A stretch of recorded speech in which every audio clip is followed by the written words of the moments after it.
Welcome to Archery Talk 101 podcast, your guide to better archery skills. We'll bring you the latest tips, tricks, and expert advice, but that's not all. We'll also have interviews with top archers and industry professionals and reviews of the latest gear and equipment and much more. Moment of glory again. Hi, today we're going to find out what it's like to shoot at a competitive level. We have a guest and her coach along with us here today. And my name is Rory Canterbury. I'm your host today on Archery Talk 101.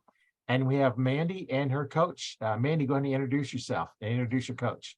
I'm Mandy Boggs, and this is my coach, John Fort. Well, welcome to the show. It's going to be interesting. So Mandy, why did you start archery? What was the reason you picked it up? So I got really fortunate, I guess. My home range opened up like 5 minutes from my house. I first shot a bow, I guess, at 6th grade PE class. Got a bullseye with a recurve and thought it was the coolest thing ever. Didn't pick up a bow until, probably 15 years ago, maybe. Probably about 17, 18 years ago. I had a compound for a little while. Always wanted to do 3D tournaments. The cards just weren't there at the moment. And then when Katawi Range opened about 8 years ago, I got my first recurve. John set it up from the very get-go and started coaching me from there. Then 2-3 years ago, I think he just was like, how far do you want to go with this? Like, Well, that was the first question right off the bat, was how far do you want to take it? I didn't have an answer. I was like, I don't know. I just want to learn to shoot the bow. But I knew I wanted to do competition. I knew I wanted to do 3D tournaments. I really didn't even know what was out there. He threw me into an ASA qualifier, I believe. State qualifier, yeah. State qualifier. And it second or third weekend of her actually shooting. Yeah. That was quick. Yeah, it was bad. It was really bad. We only made it through 17 targets, and then we had a thunderstorm come through and they pulled us off. And I think I only scored 20 points that whole tournament. But I knew I wanted to do better. I knew I wanted to at least, hit the target, I guess. And then so a few years ago, you asked me the question again, and said, where do you want to go? And I said, I'm gonna have to think about it. I don't know. I had gone to several tournaments by then. I was doing much better. I started doing indoor stuff. And so I came back, I think a week later, and said, I just want to see where it goes. I don't want to turn down an opportunity. So I guess I've been kind of lucky then that doors have opened since then. Well, when you go knocking on the doors, they're going to open, right? Yeah, pretty much. Yeah, that was actually about 5 years ago. Yeah. And her third or fourth archery tournament was the IBO Traditional World Championships. Yeah. Which I told her, just go throw arrows. We'll find them, or we'll buy new ones. Yeah. Just go ahead, just go for the experience. Yeah. Because I believe if you are going to do competition, jump in, learn how the tournaments run. Don't worry about hitting targets or scoring, but learn how the tournaments work while you suck. Because if you wait until you are good and then you go to these tournaments, you're going to be sadly disappointed in yourself. And then, you have to learn how to shoot during a tournament and how to score during a tournament and all that. So I am very grateful he threw me into it. At the time, I wasn't. I think I said a few choice words to you, but I was thrilled now that I did jump in head first and learn that at the same time as I'm learning to shoot the bow. Well, that's what coaches are for, to push you. If you're nervous and afraid, you're in the right spot. The coach is doing his job. Yeah, it worked. So John, how did you get started in archery? Obviously, you've been in a little bit longer than Mandy, but yeah. I actually started in the 60s, and while I was in single digits. My neighbors were bow hunters, and I soon learned about Fred Bear and His Royal Highness. My book reports in school were about Fred Bear and Ben Pearson and all the old archery legends. And I shot recurves and forever. I mean, since then, I think I spent maybe 8 years away from archery while I was building a working career in my early 20s. And then I picked it back up one day once I got myself established and a family established and all that. And then, man, I've been shooting the IBO tournaments since the 92 or so. So yeah, my neighbors got me started in on it, but it was just a natural thing. I just took right into it. So I've been shooting for a long time.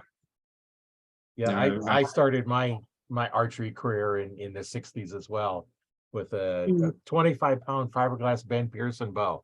Mine was a York. Yeah. Yeah, Mine when we was a had the York. option of wood or fiberglass for the bows and wood for the arrows. Yeah, Feathers. wood or wood. Yep. Yeah. Just which kind of wood do you want? Yeah. Yeah. I was buying wood arrows at Kmart in a box. Bare wood arrows. Yeah. So yeah, it's been I look back, I still got some of that stuff. I run a very very exceptional collection of bows and it's like crack, I guess, because I can't. I'm going to we're going up to Compton this weekend, and I'm bringing some money to buy more bows. I don't know why. Yeah, because we can, right? Yeah. I asked him one time, how many bows does one person need? Because I thought the last one I bought was that going to be it. Now I have 10. It's like, I guess people need more than one. Well, you need one more than what you have now. Pretty much. Exactly. He who dies with the most is the winner. That's right. We can say that about tools or anything else. Yeah, that's true. Mandy has a very interesting family story about bows. You want to share that? Oh yeah. Yeah, let's hear that. Yeah, so my great uncle, my mom's uncle, used to make bows back in the 60s and 70s here in town, Noblesville, Indiana, out of his garage. He had 3 sons and they all helped him. But it wasn't something we knew about growing up. And so since I started shooting, and then when my grandfather passed, we had like the family dinner or whatever afterwards, and we're talking to my mom's uncle and his kids, and it was like, no, wait a minute, like there's bows. And so John, actually, I think you had some family member get a hold of one at an auction or something. Yeah, it was part of my collection, and it was I think it was the first year that I was actually coaching her. Yeah, that she was starting to take it serious, right. And she was telling me she just found out that she'd had her uncle was making Beck bows. Yeah, out of Noblesville, Indiana, and I, out of 100 bows, or it just hit me. I said, well, I've got a Beck bow. That's what I was thinking. yeah. So the next Saturday when she came for her lesson, I just give her the bow. Yeah. So it was Beck Custom Bows, BECK. There's not that many left. I've actually been able to get a hold of 3 of them. They're going to actually go on my wall. And I've gotten in touch with, since then, my great uncle has passed. But I talked to 2 of his sons that said that apparently they made 2 longbows throughout the process. Both of those longbows are actually right here in Noblesville. One of the sons owns them. And, I would love to have my hands on them, but I don't think I'm going to get them. But and there's just a handful of the bows running around. and I actually talked to one of them right before I left for Italy. The day I left to go shoot for the World 3D Championship in Italy, ran into the one in Walmart, and he was giving me the spiel of everything he knew. And my great aunt actually used to shoot back then. And my twin sister and I were actually born on her birthday. She thought it was the coolest thing ever that we were born on her birthday. She unfortunately passed when we were really little. And but she used to shoot, and she actually was the state champion for freestyle, I believe is what he told me, back then. And she was on the local news station shooting balloons for some sort of a promotional deal back then. So there was the family history that we didn't even know about. No one talked about, nothing. And it just kind of happened. It was in your DNA and didn't know it. Apparently. Yeah. So, and my sister actually shoots a little bit. She shoots a compound every now and then, not so much for competition, but just with her kids and stuff like that. But yeah. So yeah, apparently it was there somewhere. Yeah. Yeah, it sounds like it. That's kind of interesting when you Yeah. don't know about it, and all of a sudden it pops up and here's this history of archery and Yeah. and unique items, and being able to get one back Yeah. it Yeah. is really cool. Yeah. You know, that's It family. is. Yeah. Yeah. It definitely means a lot. In that first year that I was kind of taking it serious, I actually shot that bow because I couldn't help it. I had to at that point. Right. And it did have a tiny little crack in it. So I put it up. I was like, I don't want to touch it anymore. I want it on the wall. Yeah, it was really cool to get to shoot it and, have that experience and stuff. So, yeah. Yeah, it's definitely worth more on the wall than it is to shoot at this point. Yeah. It Oh, has a yeah. crack in it. Yep. I retired my first bow. I still have it, but Yeah. fiberglass. It's got some bad spots in it, so I won't string it. It's Oh, yeah. it's Yeah. just there. Wall hanger. Yep. Yeah, just let it hang around and just be there. And you always gotta have something like that. And I still got a couple of my arrows that I made back when I Oh, was in wow. Scouts. Oh, my I gosh. had the little archery merit badge. I've got the old jig somewhere. I bought from one of the local stores, like $1.65 was that I paid for my first jig. Because you got to remember, Wow. this is in the 60s and 70s. Right. So in the 60s, they didn't cost that much. Now to buy a Bitzenberger, I don't know what they're about $120 a piece for them. I think so. Yeah. That's why you go to Compton, Cloverdale, you can find them for 50, 60 bucks, Find a deal. 40 bucks. Yeah. Yeah. I know when I had my store, they were about $45 in my wholesale cost. And that was Okay. about 20 years ago. And they were Yeah. selling for, $50 or so. And so when I had my store, I ended up buying 8 of them. Oh, So wow. I've got 8 Bitzenbergers with the straight clamp, the right helical clamp, and the 2 different style receivers. So I can do helical, I can do straight, I can do, cock feather down, I can do cock feather out.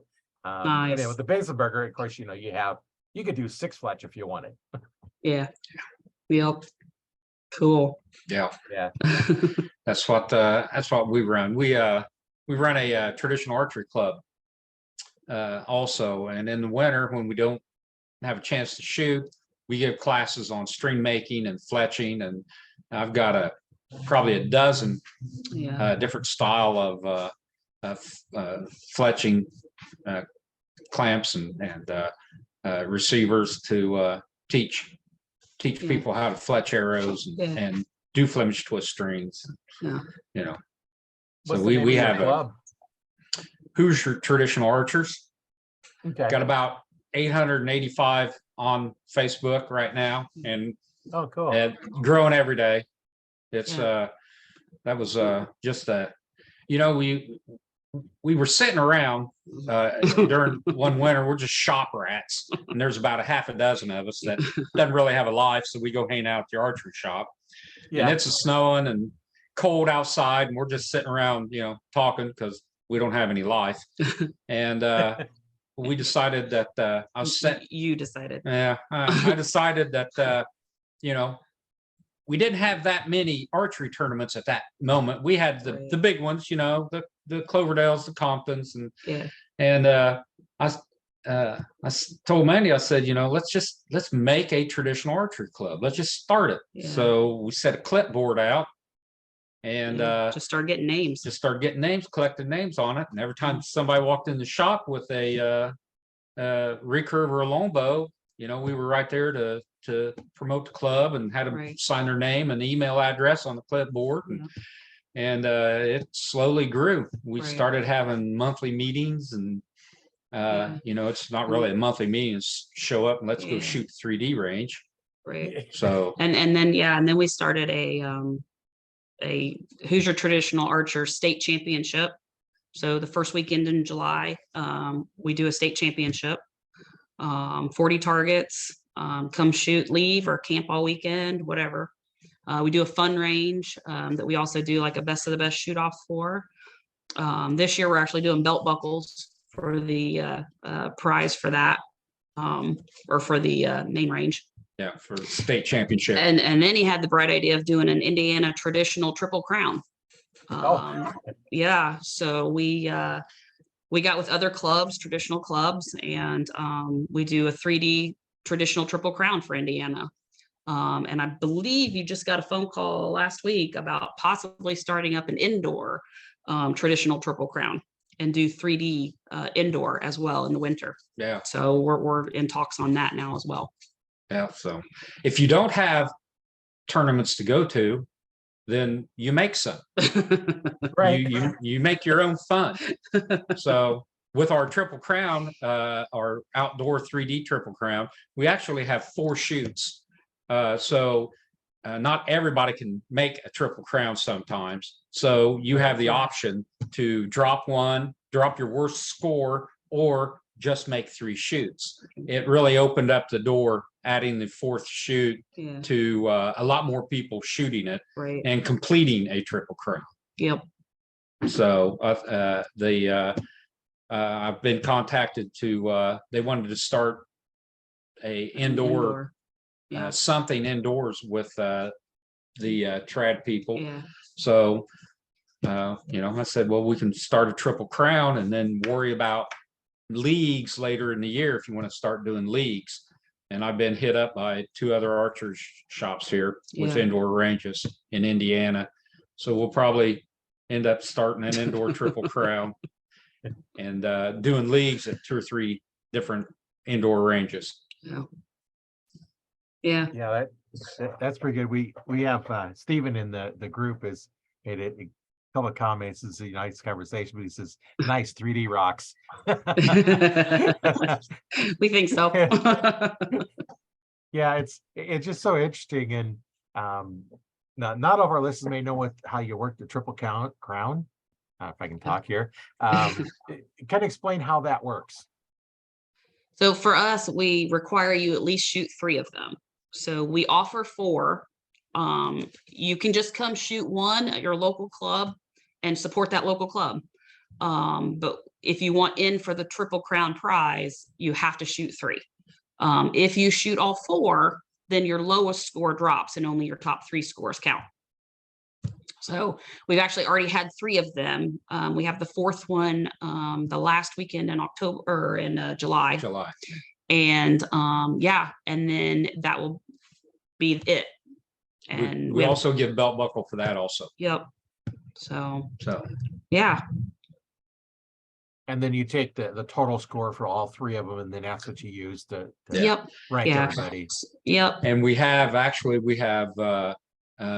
10 adult classes, longbow recurves, male, females, and we have 2. We have a youth and a Pee-wee, teen and youth. Yeah. So 3 kids classes. So 13 classes total that we offer.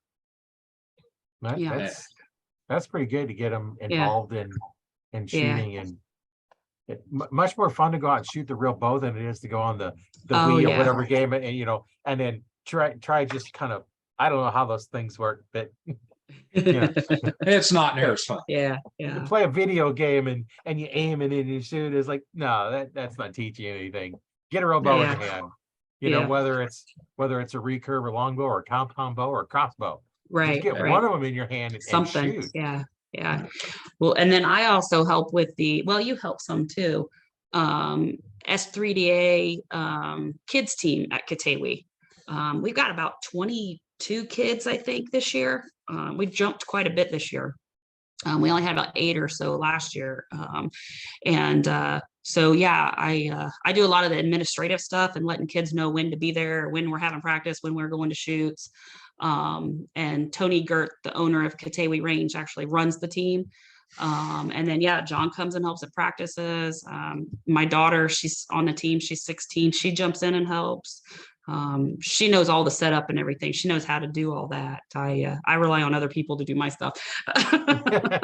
But yeah, I say I'm learning, but I'm really not. I just rather hand it over. She's like a race car driver. I drive the car. Yeah. Just let me sit down. Yeah. I Yeah. shoot the bow, everybody else just fix it.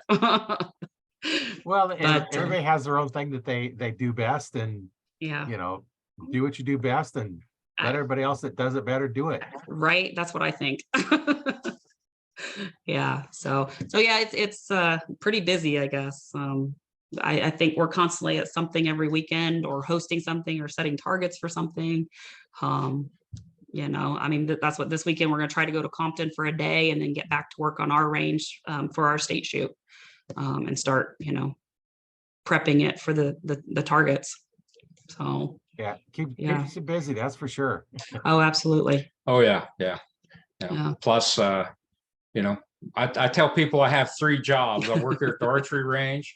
I run the pro staff team for Three Rivers Archery, Yeah. and then I work a regular job. So yeah, things are busy. You got to make money somewhere.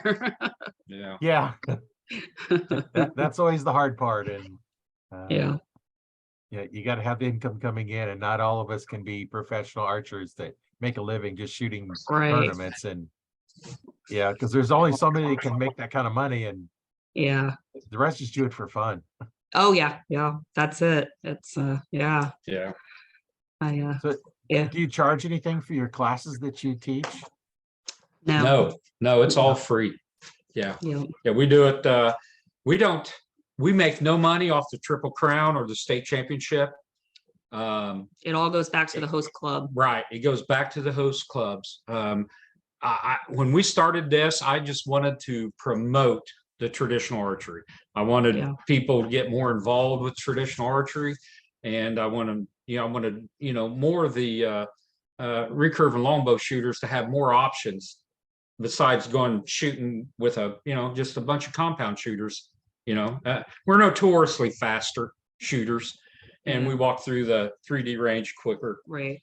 And a lot of the Yeah. guys, they don't want to wait on, and you're shooting a complex machine when you shoot a compound, and it's Yeah, like you shooting are. a high-powered rifle. And I understand these guys that take their time, and it's great, and I respect what they do. But still, we're notorious for a 3-second shot. We walk up, our foot hits the stake, 3 seconds, and we're walking away. So, and our lines move faster. So I wanted to give the people in Indiana more of a chance to Right. be around all traditional archers, and it's been pretty good so far. Yeah. We've had pretty good turnouts, and I'd like to see the local club members support their club a little more, but Right. it's going to come. It'll happen. Yeah. So Yeah. Well, when I've got a recurve in my hand, my mind changes. It's a different weapon. As a compound, it's a different weapon. If I shoot a crossbow, it's different. I shoot a handgun or rifle, they're all different. And my Right. my mindset changes. And Right. with the compound, I'm drawing back, I'm getting my anchor point, the kids are butting the beep, and all that stuff. I'm going through that. But the recurve, no. And by the time I've drawn back, I'm hitting my target, and I'm not holding, I'm just going. Yeah. So you shoot way quicker, and Oh yeah. it's fun. Yeah. I mean, with the compounds, it's there's so much machinery there that you expect perfection out of yourself with it. Right. And with a recurve, you already know you're minus that absolute accuracy that you have with a compound bow. So recurves are just a lot more fun, and that's the most common comment I hear when I'm turning compound shooters onto the traditional archery. Right. That they all say the same thing. They'll look at the bow and then they'll look up at you and they'll say, "Man, this is just fun." Yeah. And that's really Yeah. what I want them to get out of it, is to make archery just fun for them. Because you get so wrapped up in the sights and the peep and the release and all the and the form and standing back at 50 yards shooting the 11 rings, that they forget that it's just fun, just to have fun. Yeah. So Yeah, I always went out just to have fun. I didn't really care as much about my score. And I know you was talking about, Mandy, you going out for the first one, and it's like, don't worry about losing arrows. We'll find them or buy more. Right. And the first time I went to a 3D shoot with my compound, because I didn't really shoot recurve that much then. So I'm going there and I've got like 6 or 8 arrows with me. I forget what was in my quiver. Yeah. And I'm shooting. It's like, I'm not even halfway done yet. And I'm about half my arrows are gone. Oh yeah. Because, you shoot them over in tall grass. Yep. Don't bother looking for them, because you're not going to find them in grass that's knee high. You'll never find it. The only way you'd find it is the metal detector and try and find aluminum arrows. And that's when we're shooting aluminum arrows. And then I finally got to go through and shoot one. And then my goal was, okay, I want to score an average of 8. Yeah. I mean, an average of 8, because that means it's a kill shot on every deer. Yep. And then go from there. Yeah, that's what my first, because I think it was before the ASA. I had went to an R100. I hit 100 targets with a traditional bow, first time out, and I had all these beautiful, arrows, blue and white feathers. Lost every arrow, every single one of them. I had to go into the shop that it was at and buy a whole set of junk arrows.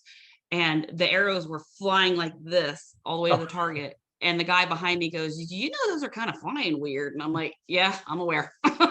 And At least I have one that's flying. Yeah. So then I learned, you want cheap arrows to start with and work your way up. And at that point, it was strictly just hit the target. That was my goal, was hit the target. And then, now it's hit the 8. And, now it's kind of like getting towards, okay, I really want to hit some 10s and just concentrate on 10s. And, so it is, you shift as you move through the process, I guess. So, and then it kind of, I started out doing just instinctive, and that's how John shoots, is strictly instinctive. And I thought that's all I wanted, just shoot instinctive. I didn't care about, I wanted the simplicity of it. And things shifted, this, that, and the other. And now I'm trying to gap and trying to get my arrows closer together to gap and using the tip of the arrow. And a whole nother ball game, I guess, that you even had to kind of learn how to teach me how to do it, because it's not something you ever really did. Yeah. I mean, I knew about gap shooting. I knew about stream walking, and I'd watched, I'd listened, and I'd studied it. But it's in 2000 is really when it started to turn from instinctive archery and the IBO and ASA. People started turning more into the gap shooting and string walking. And my buddy took right off with it, with the gap shooting. And so I started trying to gap shoot, and I spent that summer in 2000 really focusing on tip of the arrow and getting my equipment set up. And I had longer arrows, 3-4 inches sticking out in front of the bow.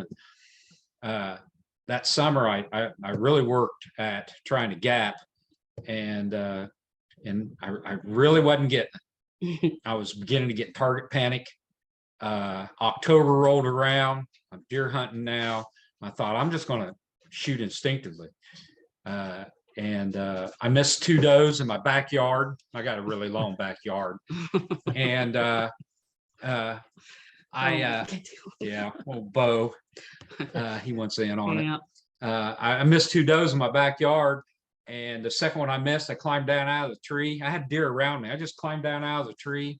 I went to the house. I packed up all my hunting gear. I packed up all my archery, and it was October, 1st October. I didn't touch a bow till May or till March, and I started from scratch, and I went back to shooting instinctive archery. Yeah. It's just something I just wasn't able to get a handle on. Yeah.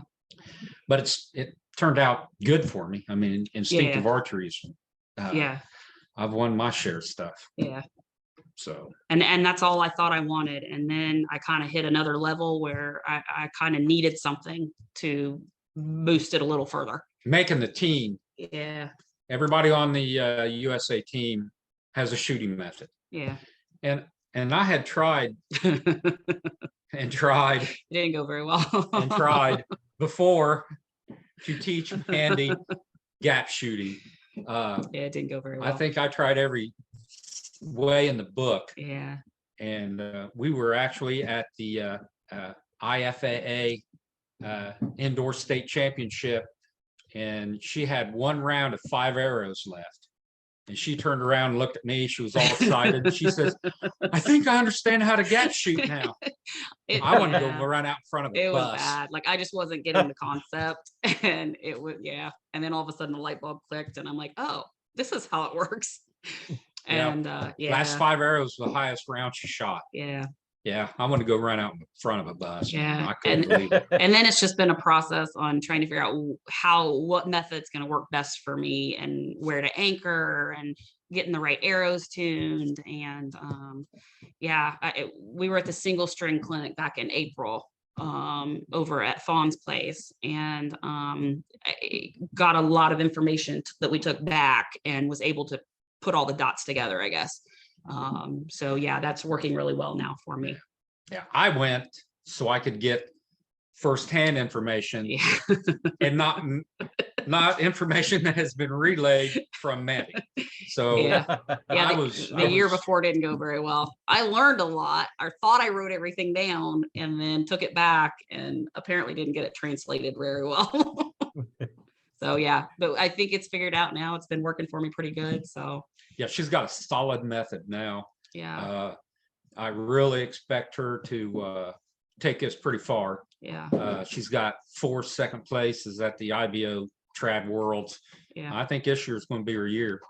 Mandy just won the Traditional Archery Society's World Championship a couple of weeks ago. yeah, So I think this year she's going to take the IBO Trad World too. yeah. So, and then I plan on trying out for the USA team again next year, 2024, and see where that goes. We'll see. So, yeah. So how was it like here? What was it like when you went over to Italy to shoot? So first, when I went to trials, I was hesitant to go. I signed up and I really thought I was going to back out. I wasn't allowed to. Everyone forced me to kind of go. Yeah. I mean, and everybody's been great. I mean, from the coaching standpoint, from the shop owner, from my daughter, everybody pushed me to go and do my best. When I went out there for the trial, and the trials were in London, Kentucky, you shoot 2 days. On day 1, I was 3rd, I think, and they take the top 3. And I thought, that's fine. Tomorrow, I'm not going to shoot as well, whatever. I'm going to be runner up. I just felt like that's where I was going to end up. And I ended up moving up to where I was the 2nd choice or whatever. And I'm pretty sure I thought I was going to like throw up when I got off of there. I was just like, what did I just do? Like, I just shot this and I actually made the team. Like, now what? Yeah, now what? Yeah. Yeah. Things moved really, really quick. At that point, though, by the time I actually got to Italy, all I wanted to do was take it all in. I didn't want to, I wanted to do well. I wanted to do the best I could. But at that point, I feel like I didn't have anything else to prove. I proved I could do it. I proved I made the team. I just didn't want to finish last, and wanted to shoot my best. I made it through qualifications and made it to the elimination rounds. So that was a huge, icing on the cake kind of thing. And then I made it through the first round of eliminations to the second round. So that was even more, it was another level. And then I got out on that round, finished 15th for the world in traditional archery. There was no reason I couldn't have gone one more round. The big saying, don't count the score, don't look at it. Right. I counted when it came down. I was ahead out of the 6 targets we shot. I was ahead the whole time. And at that last target, I sat there and added the scores up real quick. And all I needed was an 8. And I flung a 5. And I never should have looked at it. Number 1 rule, don't look and don't count. And The big mistake was she had 30 seconds to shoot an arrow. It takes her shot routine is 5 seconds. yeah. So and she had 30 seconds to shoot the arrow. Yeah. So she saw the referee throw the white flag up, meaning you Yeah. had 30 seconds, Yeah. and she rushed her shot Yeah. and shot Yeah. straight up above Yeah. the 8 ring. Yeah. And it just, yeah. it was all mental. It was all mental. I got my own head, and but I was still pleased with 15th. I was thrilled, and I was just trying to take it all in, because it was one of those where you get there, you know how a 3D tournament works. Right. At that point, but you just don't know. There's language barriers. One of the gals on my target on the first day, she didn't speak any English, and she actually shot the wrong target the first target the first day.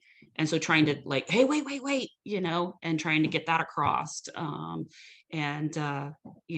everybody was really nice. It was a really cool atmosphere, and to see all the other countries. And we had some weather we had to deal with, and the terrain was really tough. There were some targets where, you're on a hill and your feet are sitting like this on a hill. And you're trying to shoot straight across at something. So, but you would expect that at a world championship. Yeah, you're not going to get a flat, No, flat ground to shoot flat. Right. Nothing's going to be And- flat. It's going to be up or down or sideways or something. Right. And we had some issues where the riser I had originally got to take over there ended up not really following the guidelines, or we thought. And then this, that, and the other, about, I think it was like 2 weeks before or something, we found out that it could go, but I'd already switched or whatever. But I ended up taking what was it? Yeah, it was one of my collector bears. As a 1971 Sea Riser wood, which met all the specs for the class. Right. So yeah, they made less than 300 of them in 71, and that's what she took over, was a Bear Sea Riser. Yeah. Yeah. And she shot a custom Kodiak. Yeah. Her third, fourth, fifth Something year. like that. Yeah. Well, until we signed with Three Rivers, she'd been shooting custom Kodiak and was in love with the bows. Yeah. So when she got the chance to shoot the Sea Riser, she dropped everything Yeah. else. It was familiar. It felt good in my hand. It was easy to set up. We got it set up pretty easy. Yeah. So yeah, the judges were kind of like, well, we haven't seen one of these in a while, because they have to do their inspections and all that. And, Oh, yeah. it worked for me. I'm not saying the stuff like that works for everybody, but on my budget and everything else, I couldn't go buy another riser. I had already bought the one that wasn't going to work, and that was a used one. So yeah, you just adapt and improvise, and we found one that would work and followed the guidelines, and I shot it pretty well. So but yeah, I really just tried to take it all in when I was over there. My daughter was able to go with me. She got to talk to and she actually has gotten really motivated. I think she might try out next year too. Oh, that'd be we'll see. cool. Yeah, that would be. Very cool. Both So- of you made the team. Yeah. So we'll see. We haven't learned where it's going to be at yet, so we're not real sure on all that yet. But hopefully we'll find out soon, and we'll see what happens and go from there. Yeah. Yeah, that was quite an experience to go through and get over Yeah. there. And I know I've talked to a couple that was over on the team, and Yeah.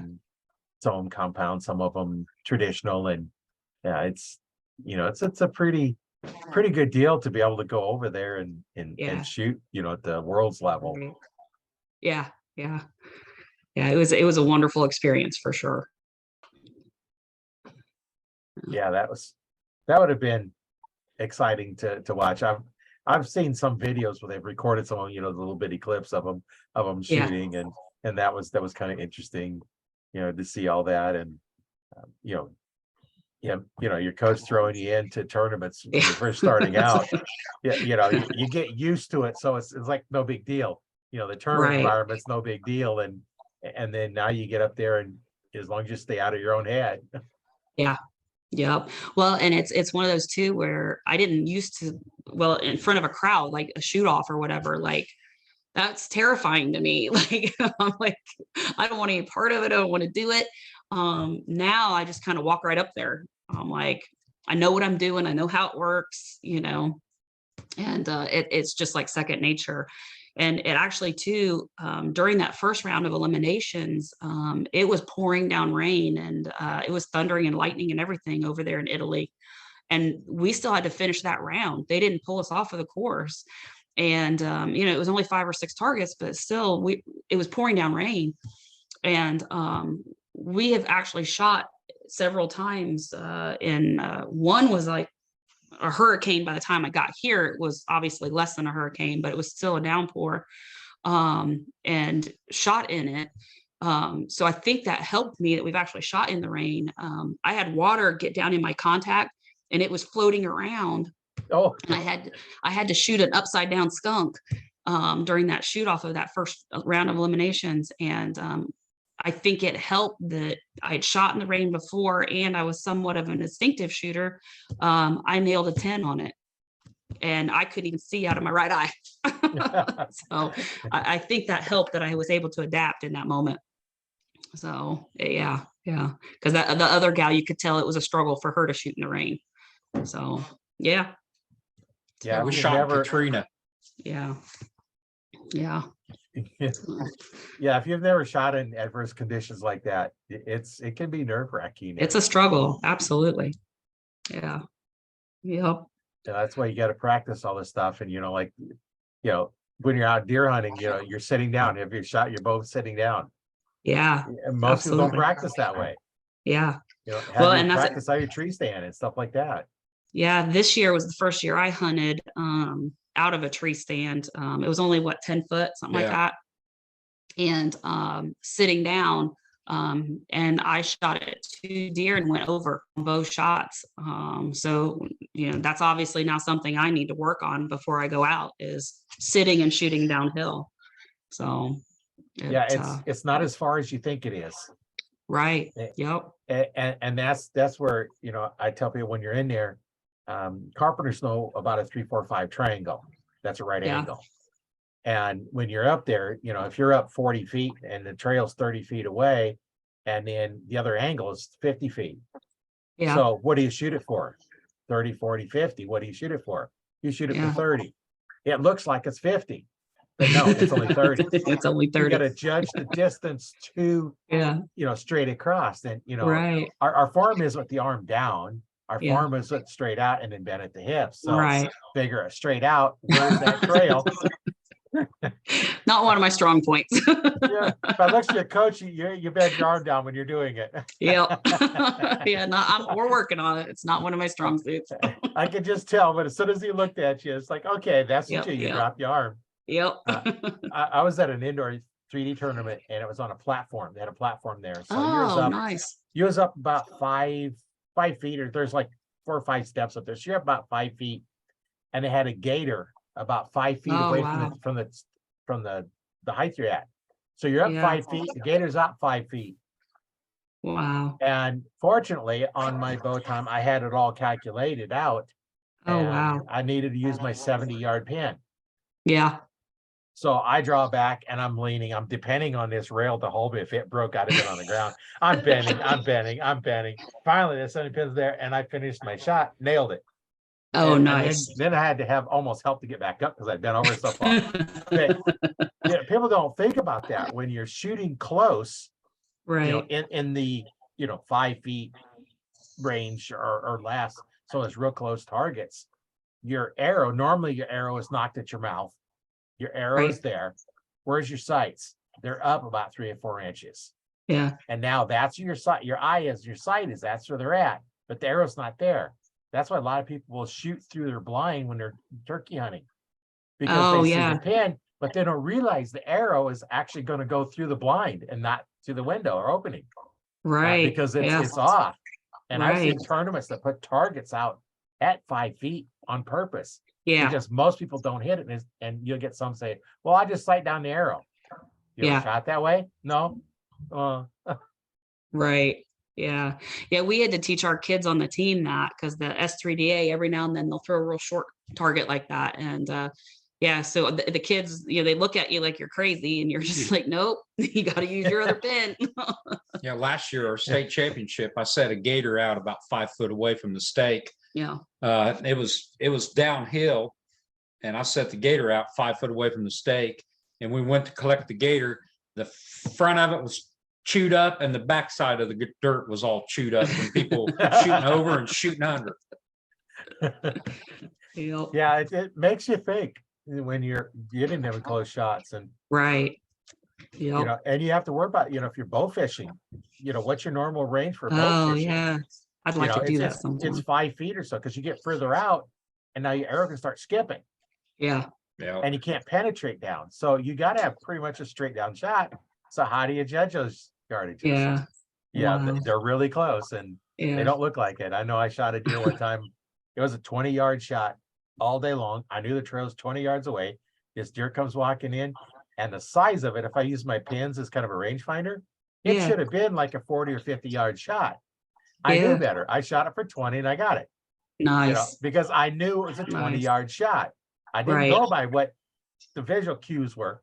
Because if you're on the flat, and the way my pins are set up on my compound is, if I get all my pins on the kill zone, I better be using, close range starts. Then as it gets further out now, then the pins don't bracket, the belly to the spine, and then I can kind of range find that. But when it comes time for, I don't do that. I range the different yardages out, because I kind of know where it's at and how to shoot it when I get there. And like, okay, I've even put flags out, like in the field. I had a 10-foot long rope, and I'd take it out. Okay, there's 10 feet, and then, or 10 yards, and then a 30-foot rope. And then here's another 30 feet, another 10 yards, another 10 yards. And so, okay, that's my 10, 20, and 30-yard ranges. Now I know if it walks the field where it's at. Yeah. Until you learn how to judge yardage. Yeah, I'm horrible at that. I just kind of close, middle, far for me. Yeah. Well, and I've done some of that too on setting up your pins. There's a way of doing it. I don't do it, but there's a way of doing it where you take your kill zone, what you want for your kill zone, you take your plate up there, and then you go to the close range and you sign your pin up so it hits at the top, and then you keep walking back until it finally gets to the bottom, and then you take your next pin and set it so now it's hitting at the top of the next pin. And so now you need close, medium, or far, which pin to use. You don't have to worry about it. You're within your kill zone. Yeah. That's interesting. Me being an electrical engineer by trade is like, I know how to do that. There's no way I'm gonna set. I need to know that this is pin 20 yards. This one's 30. And I know in between is 25, and whatever it is, I need to know exactly what it is. It's just my mind. Until I get recurve in my hand, and then I don't look for pins at all. I'm like you, John. Instinctive shooting. I don't look for pins. I don't look for the tip of the arrow. Just I don't do the string walking. I even heard about that until here a few months ago, the string walking. Yeah. And then I actually had a few people on that actually did it and explained what's going on. It's like, oh, well, that makes sense. Right. They have some over that's like, you got a millimeter up for this range. This, it's like putting sights on your string. Yeah. And it's like, okay, here's the spot. Okay, I move it to here, move it to here, move it here. And that's the different ranges. And too much work for me to shoot a recurve that way. Yeah. Oh yeah. I did it for indoor this year only because I was trying it out and playing with it. And indoor, you're just at the 20 yards. So I didn't have to keep moving up and down. I had one set spot that I would go to. Not my favorite method by any means, but I do understand it, I guess now, but That led to a better gapping method for her. Yeah. Picking up the Yeah. gap method, yeah, being familiar with the tip of the arrow. yeah, yeah, Really, I'm glad she went. Yeah. I encouraged her to do string walking, yeah, and that really led to the gapping method she's using Right. today. yeah, So yeah, it helped quite a bit. yeah, Yeah, and I've seen some where, the anchor up really high and then start dropping it down, so their anchor point changes. Oh, That's yeah, basically string walking, it just anchored on your face. The only problem with Right. that is anchoring up on the cheek, you move down, well, the cheekbone moves in.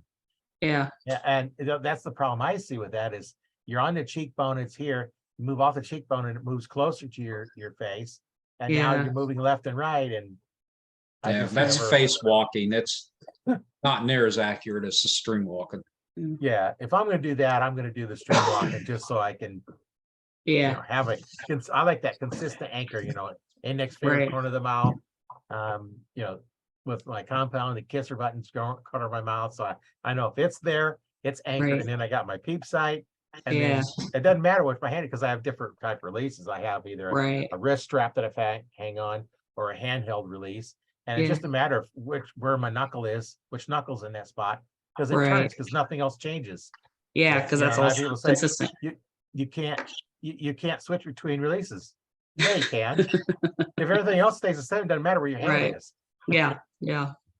Yep. Yeah, somebody once said even with traditional, it doesn't matter, what was it? Something about how your form is. You could have the worst form ever, but if you can be consistent, If you do everything wrong yeah, and do it the same way every time, you're you're still, going to end up hitting the target. yeah, yeah, Yeah, Just I a lot of think it was- shortcuts. I think it was the last podcast, the guy was talking about somebody with just kind of a joke, just really making a weird position, and he's actually doing good. He actually shot better that way, so he just kind of, it was kind of Yeah, a just joke went with side to it. it. And, try different stuff if it works for you. Right, Like, right. I've been a coach since 95. I mostly coach compound, but, Yeah. Here is what I do. This is what works great for me, and this is why I do it. Right, I'm going to teach you that and then modify it to fit you, because, yeah, if I taught you a compound, or John, either one of you, if Yeah. I'm working with you, your body's not the same as mine.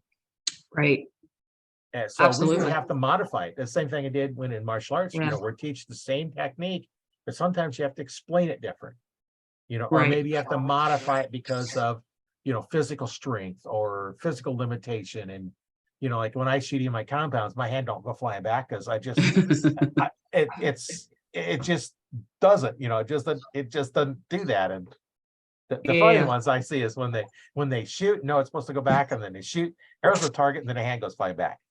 yeah. They're like, Cheyenne, okay, my that daughter ain't used to do doing that. Yeah, Yeah, I don't it's think probably I've be the actually- same. I don't think I've actually taught anybody to shoot a bow the same way. I've got you Yeah. got different arm lengths, Yeah. and I had one old boy. I kept telling him, I said, you need to get into your back more. When he did, he'd pull that bowstring out back to his jaw, and he had a 28-inch draw, and he was basically overexpanded to get the 28-inch draw. It just had short arms, so Yeah, he ended up shooting with a rounded back Hmm. to Yeah. get the draw. So, there's a lot of adaptation. And I tell everybody, I said, you got to make this your own. Here's a Yeah. standard way to do it. And then, you got to do what's comfortable to you. Yeah. Where, in a lot of countries, they have this way you shoot a bow. If you want to be on a national team, you shoot the bow. There is no other way to shoot it. You shoot it our way, or you go on. yeah, So, Yeah. here in America, everybody's individuals. So we all Yeah. have our own way to do it. yeah. I know one guy that worked for me when I had the archery shop. He was taller than I by about 3 or 4 inches, and he had like a 28-inch draw length. And I have a 29.5, although I shoot 29. I had a longer draw length than him, and he's like 3 or 4 inches taller than him. He's Yeah. like 6 foot, and I'm only 5'9". And, and like, little bitty short arms. Right. Yeah, yeah. Not really, really short, but I mean, it wasn't, deformed short, but I mean, it was, I've always had long arms, I needed Yeah. 35 sleeves in order to, otherwise I go clear up my wrist, Yeah, Right. yeah. Yeah. I have a Yeah. 29.5 inch draw with a recurve. So, it's like I said, that one old boy, we ended up just getting him a good solid anchor and letting him go with a nice round back. yeah. So, Now that's what we learn over the years of teaching, whether we're teaching archer or any other sport. It's just you teach them the basics and modify to fit them. Yeah. Yeah. oh yeah, yeah. That's done it many times. Yeah. I've learned more about archery coaching than Yeah. I Oh, ever yeah. knew as an archer. Mm. Yeah. Yeah. There's just it's never ending. It's never ending. Well, and when I'm teaching something, my goal is to have them outshoot me. Yeah. Some coaches like, no, okay, I don't want I'm not gonna show you this because you might outshoot me. It's like, no, I Yeah. want you to shoot better than me. Yeah. You hit that point for sure. Yeah. You what was that? Well, really 3-4 years ago, you kind of just were like, all you really wanted to do was coach. Yeah. I mean, you would go shoot, but you had what, 4 students going at the time, I think, or something, trying to get them somewhere. And that was his main goal, was just coaching. Yeah. I I turned from really being competitive about 2012, 2013, 2014. I wanted to do more on the retail side and more coaching, and really got the chance to do that when Katawi Range had opened. right. I started the traditional, or started the recurve and longbow section of the shop over in a corner, and now we've got a third of the shop. Yeah. We're booming. We're 25-30% of his sales. Yeah. Yeah. Yeah. It's really grown. I really enjoy that, because I'm looking to retire in a couple of years. So I think I've got myself set up as a great little niche to keep me busy in retirement. So Yeah. I'd be retired now if it wasn't for the project I'm working on. But I really want to. You seem to enjoy it. This. Yeah. The sales and the coaching and stuff. Yeah. And I enjoy setting up people with their bows, and I have people coming in weekly to have me tune them with arrows. You take a recurve shot off the shelf, you tune the arrow to the bow. Right.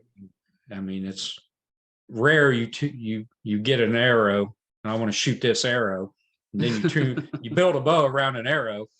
But that's happens, basically sure. what I've done for my shooting for the past 2 years. Yeah. I took a Three Rivers arrow and cut it down, and I built a bow around it. So, but most of the time you just tune an arrow to the bow, and I enjoy doing it. We've made a few videos for fun. Yeah. On tuning and speed and strings and that kind of thing. We just made them for fun. There's nothing out there actually. I never posted them anywhere. Right. But that's kind of stuff I'm looking forward to doing here in a few years. Yeah, that was the part I enjoyed most about when I had my store, was setting up bows, selling the bows, setting up bows, teaching to shoot. And my theory when I sold the bows first, being most of compounds, I did sell a few recurves to different people, but I'm going to put you into the starter bow. Yeah. And I'm going to teach you how to shoot. And that's always the fun part, when you teach somebody and now they're shooting, they're hitting their targets, they're getting in. And I think I've told this story, majority of the podcast, it seems like. But I had a guy come in, bought a bow, never shot before, taught him how to shoot, 2 weeks later, he's in with the Robin Hood. And it's like, no, can I guarantee you're going to get a Robin Hood? Right. Oh, no way. I've had several of them, but I quit shooting single spots because got tired of wrecking arrows. Yeah. Yeah. It gets expensive for sure. In fact, the last two I had was when I was working at Cabela's in the archery department, and one of them we set up a bow. They ended up recalling it because there was problems setting it up. I shot an arrow. I drew back, and the peep kind of rotated a little bit, so I had just a little bit. I shot at the back of the arrow and stuck the two of them together. And nice. then we set up. There's like 3 or 4 of us that shot that bow just perfectly. Set up different draw links and everything, and then they come, oh no, the other stores had trouble setting them up. They recalled them and then brought them back later. And I was like, have they set up a bow? Right. Yeah. Sometimes there's a struggle there. Yeah. Yeah. And then the other time I did one, it was with a customer's bow, set a drop away on. And of course, the drop away, those that don't know, you have to shoot them to see if it's going to work. And so I shot one, shot the second one, and stuck 2 of them together. And there's a guy sitting there's like, I understand we do this. Yeah, this is probably about my 8th one. The second one working here. The guy come in and says, I was having trouble shooting I couldn't group my bows, but I wanted to drop away. I'm like, yeah. Ain't the bow, dude. I just proved that. Nice. Yeah.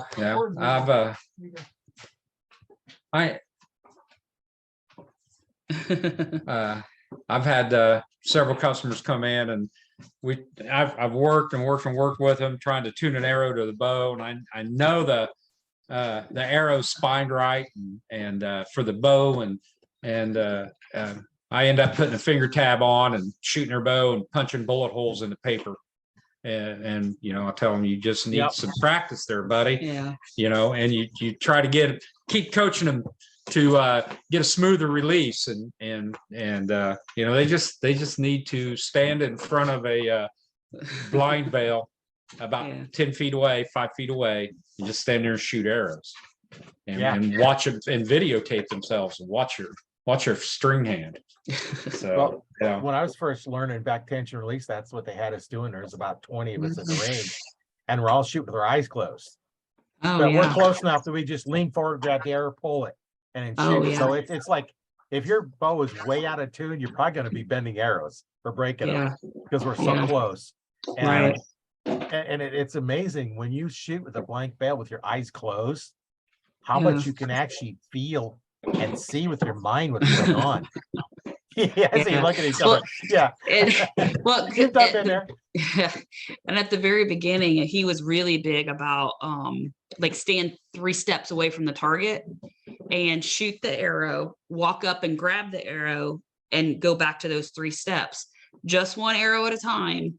And that makes you reset everything. So like you reset your feet, you reset, and you just that 1 arrow 3 steps away. And a couple of years ago I did that before we went to Trad Worlds, and I kind of went back to basics and just stood there and did that, probably 75-100 arrows, just working on that form and stuff, and it helped tremendously. I need to do it again.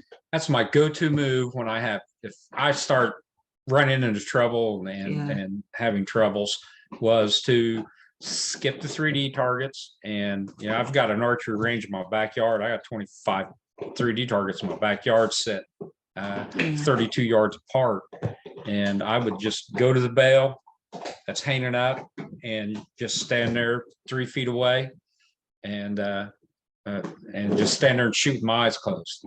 It just resets your subconscious. The subconscious is a powerful tool to an instinctive archer, and getting it set correctly right off the bat, you'll have fun with instinctive archery. But it's all in the subconscious. You've got to put your conscious mind on where you want the arrow to go, and your subconscious is to control the body. So your subconscious has really got to be really locked into doing its job. And the way you get it to do its job is training from 3 or 4 or 5 feet away. Just to and arrow after arrow, and make every arrow as perfect as possible. And you shoot 4 or 5 with your eyes closed and 1 with your eyes open. And you will train your subconscious in a week to control your body. And you can be shooting 70, 80-yard shots subconsciously. Yeah. So I really enjoy the instinctive part of it.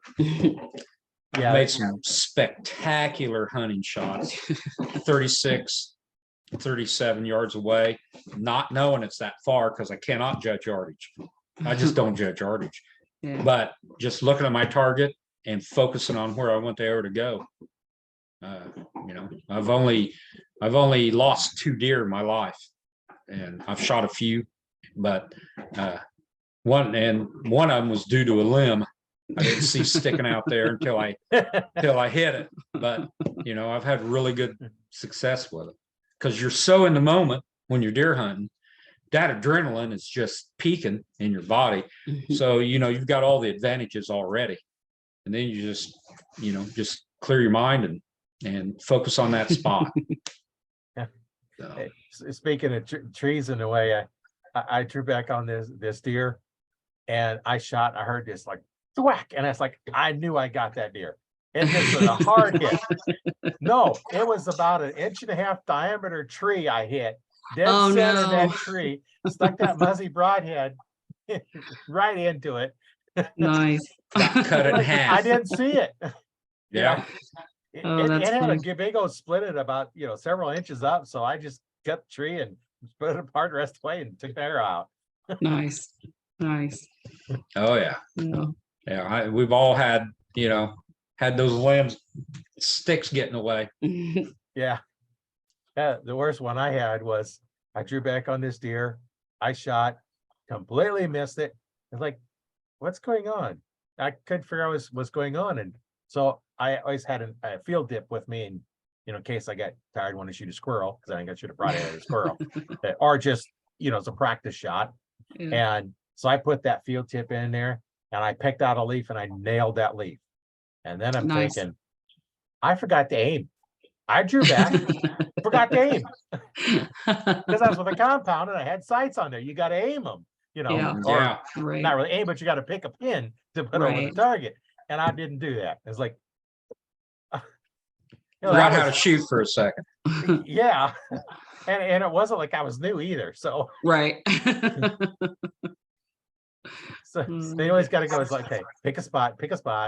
And I've seen guys have on their bow, it says pick a spot right on a piece of paper, just taped right to their limb. Pick a spot. Oh, nice. Yeah, you only do that once or twice, and then you remember to pick a spot. Yeah, you learn your lesson. Start thinking through your shot. Yeah. Shooting a compound is not a subconscious thing. You are relying on your conscious mind throughout the entire shot. Yeah, you have to go once you get where you're aiming and you start to pull. Now then your conscious mind just aims, but it takes all this act to get up to that point where now, okay, I'm starting my aim, you know, my process. Let the subconscious, you know, the gross motor skills take over. Fine motor skills, aim, and you know, you're not looking at the pin, because if you look at the pin, what are you aiming at? Where the pin is at? You have to look at the target, put the pin over it. And, you know, that's a different concept to look at altogether. And from instinctive shooting, I look at the target. So, and I can't see the pins very well anyway. You know, there's a little bit of cataract forming in the right eye. It's not as sharp as it used to be. And so, you know, the fiber optic pins I see as a little black dot in the center of my fiber optic pin. Like, okay, this is not supposed to be a donut, it's supposed to be a red dot. So I don't take those long shots anymore. It's too hard to see those long shots. You know, bow's got plenty of power to do it. It just, I don't take those long shots anymore because I can't see the target very well. Yeah.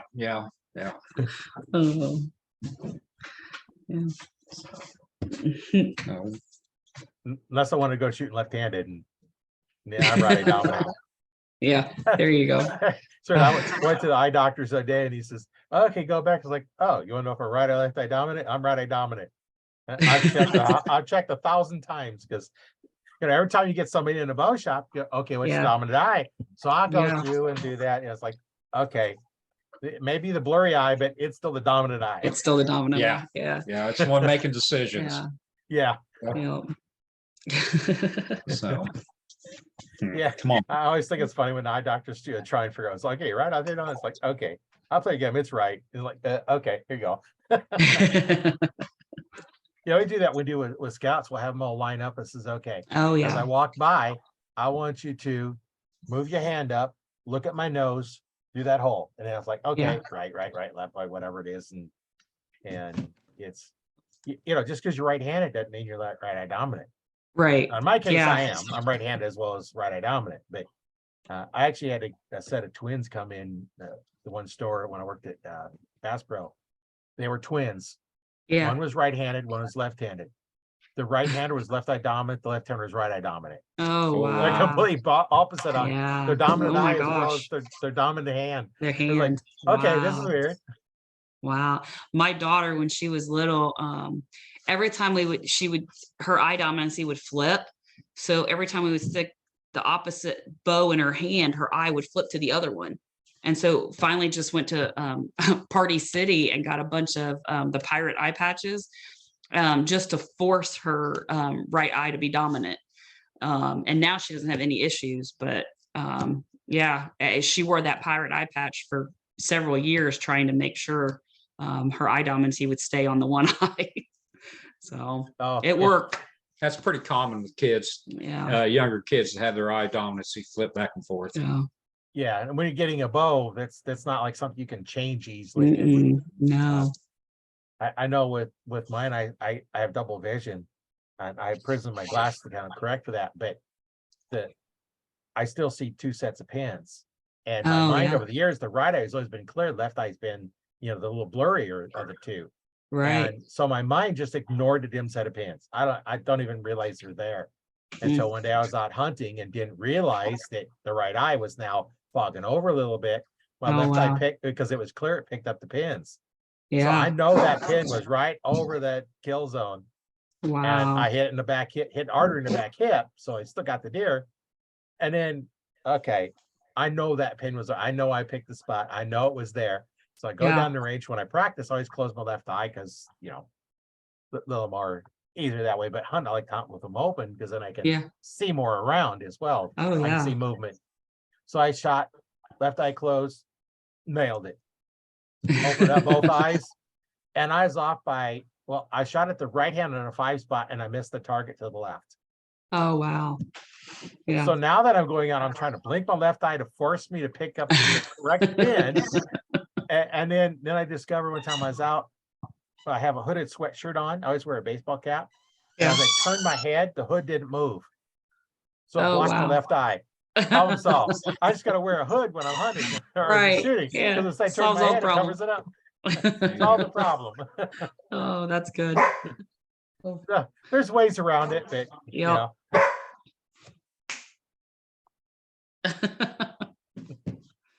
So where do you plan on taking your archery? 'Cause we kind of alluded to it, but Yeah, I Bowman. Sorry. Yeah, I just don't want to turn anything down. Like, obviously cost becomes a factor at some point on like where I can get to and where I can't.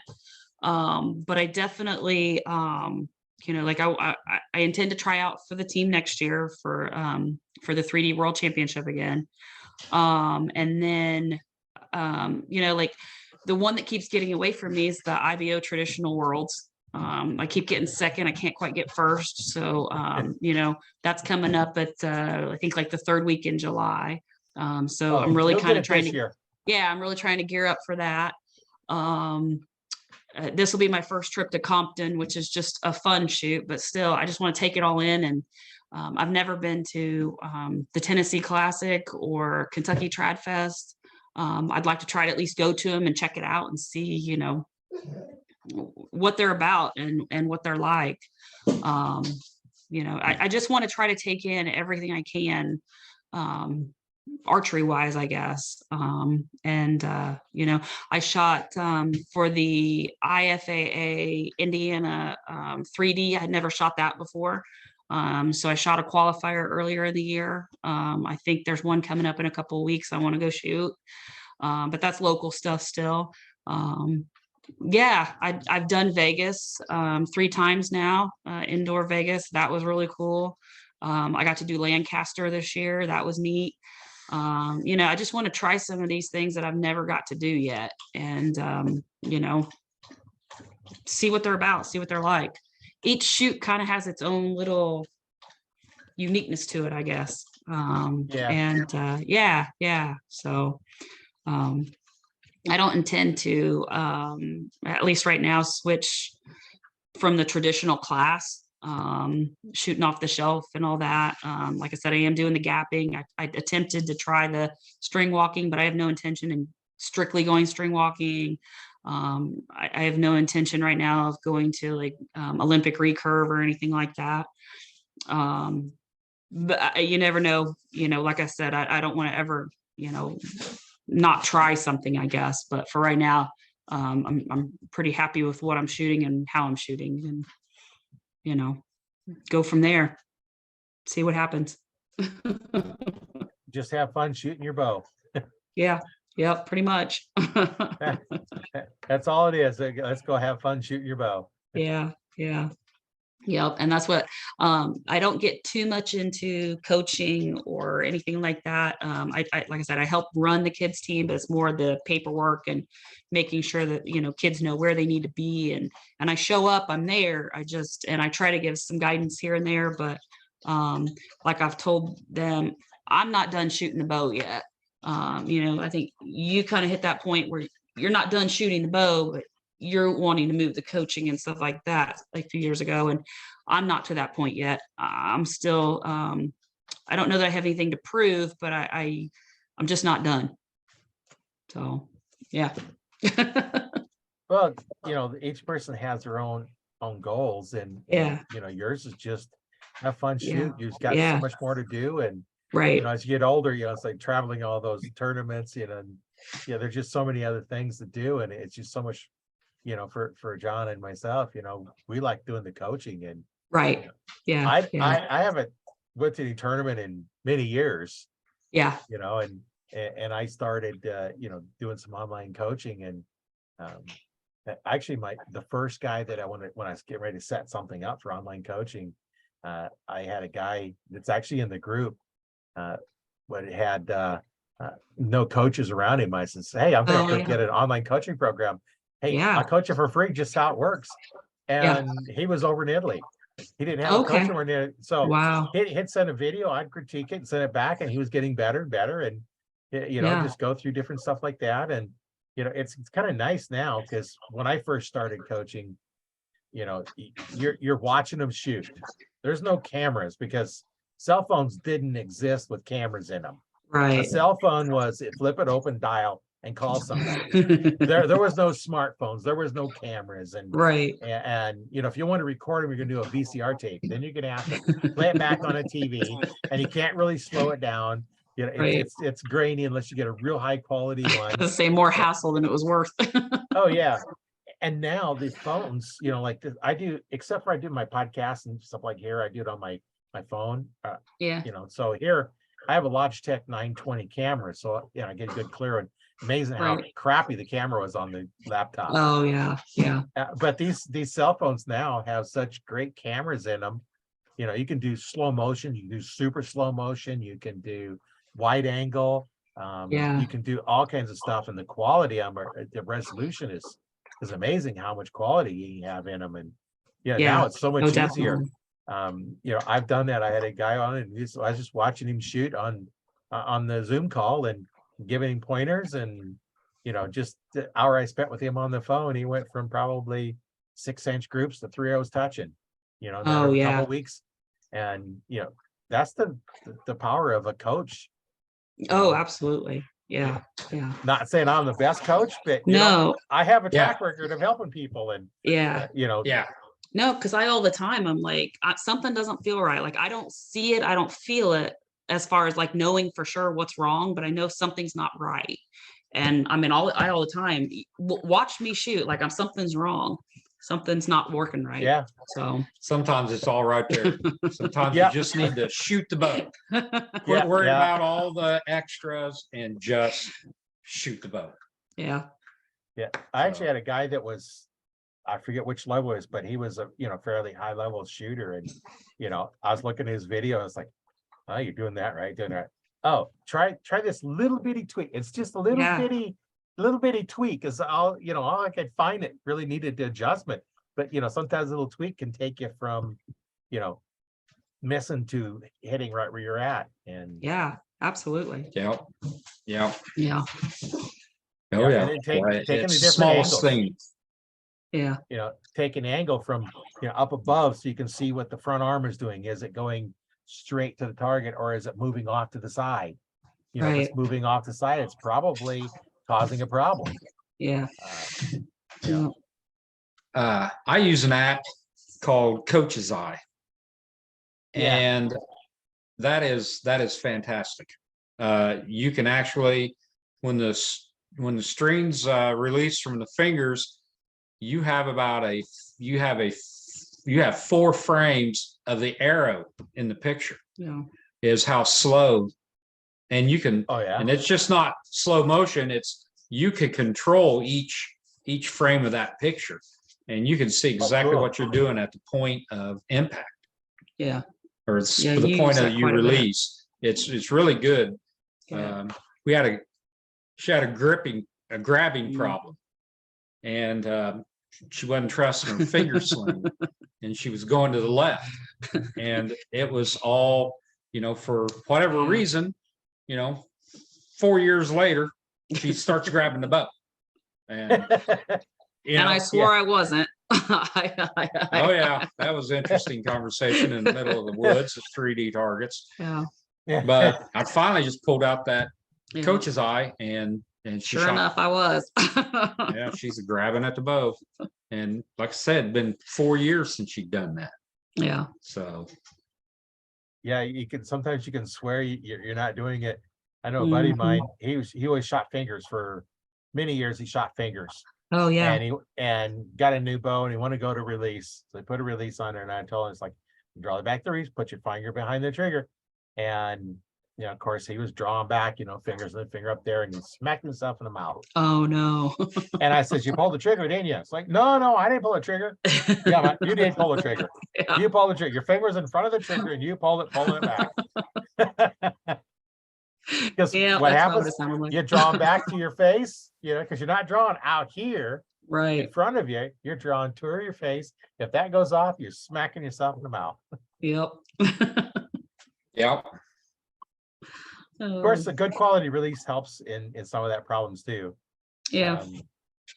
Yeah, way back when I started, I had a release. The name of it was on the side was fail safe. Well, it failed safely and stuck the arrow up in the ductwork in the ceiling. Oh no. The swivel head broke off and went flying Oh, about 30 wow. yards downrange. oh It wow, wasn't indoors. Yeah. And so looking at it, yeah, the quality of their machining was just so thin right where that met in there. And Ugh. I had 2 of them. I had Wow. another one that didn't work near as well as that one. And then I had a machinist friend of mine make the new piece on it so I could use Oh, it. yeah. But I use Scott and Carter's is what I Yeah. use. I bought a release, a Scott release from Bill Lewis. Hmm. You may know him. He actually went over to Italy too, compound 3D shooter. Yeah.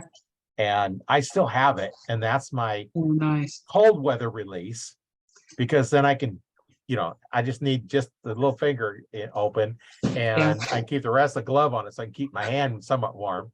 A little bit warmer, I have a Carter chocolate addiction I use. It's a thumb. Oh, Cheyenne had one of those. And I put the trigger clear back into here, because you don't I see so many people, they're out there and they slam on the trigger with their Yeah. thumb. Yep. It's not really a thumb triggered release, because index fairly dexterous, the thumb is not. So now you're Yeah. trying to use something that has very little dexterity to try and pull. Yeah. Yeah. Hmm. So you can fire all those releases back tension release. Yeah.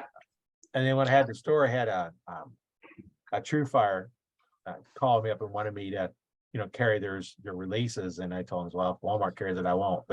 And they had a handheld one. And well, because I didn't want to compete in price. Right. Yeah, But that's they had tough. a handheld one, and he sent it to me to try out to see how well it worked. Because it was, at that time it was less than half the price of a Carter. Oh, yeah.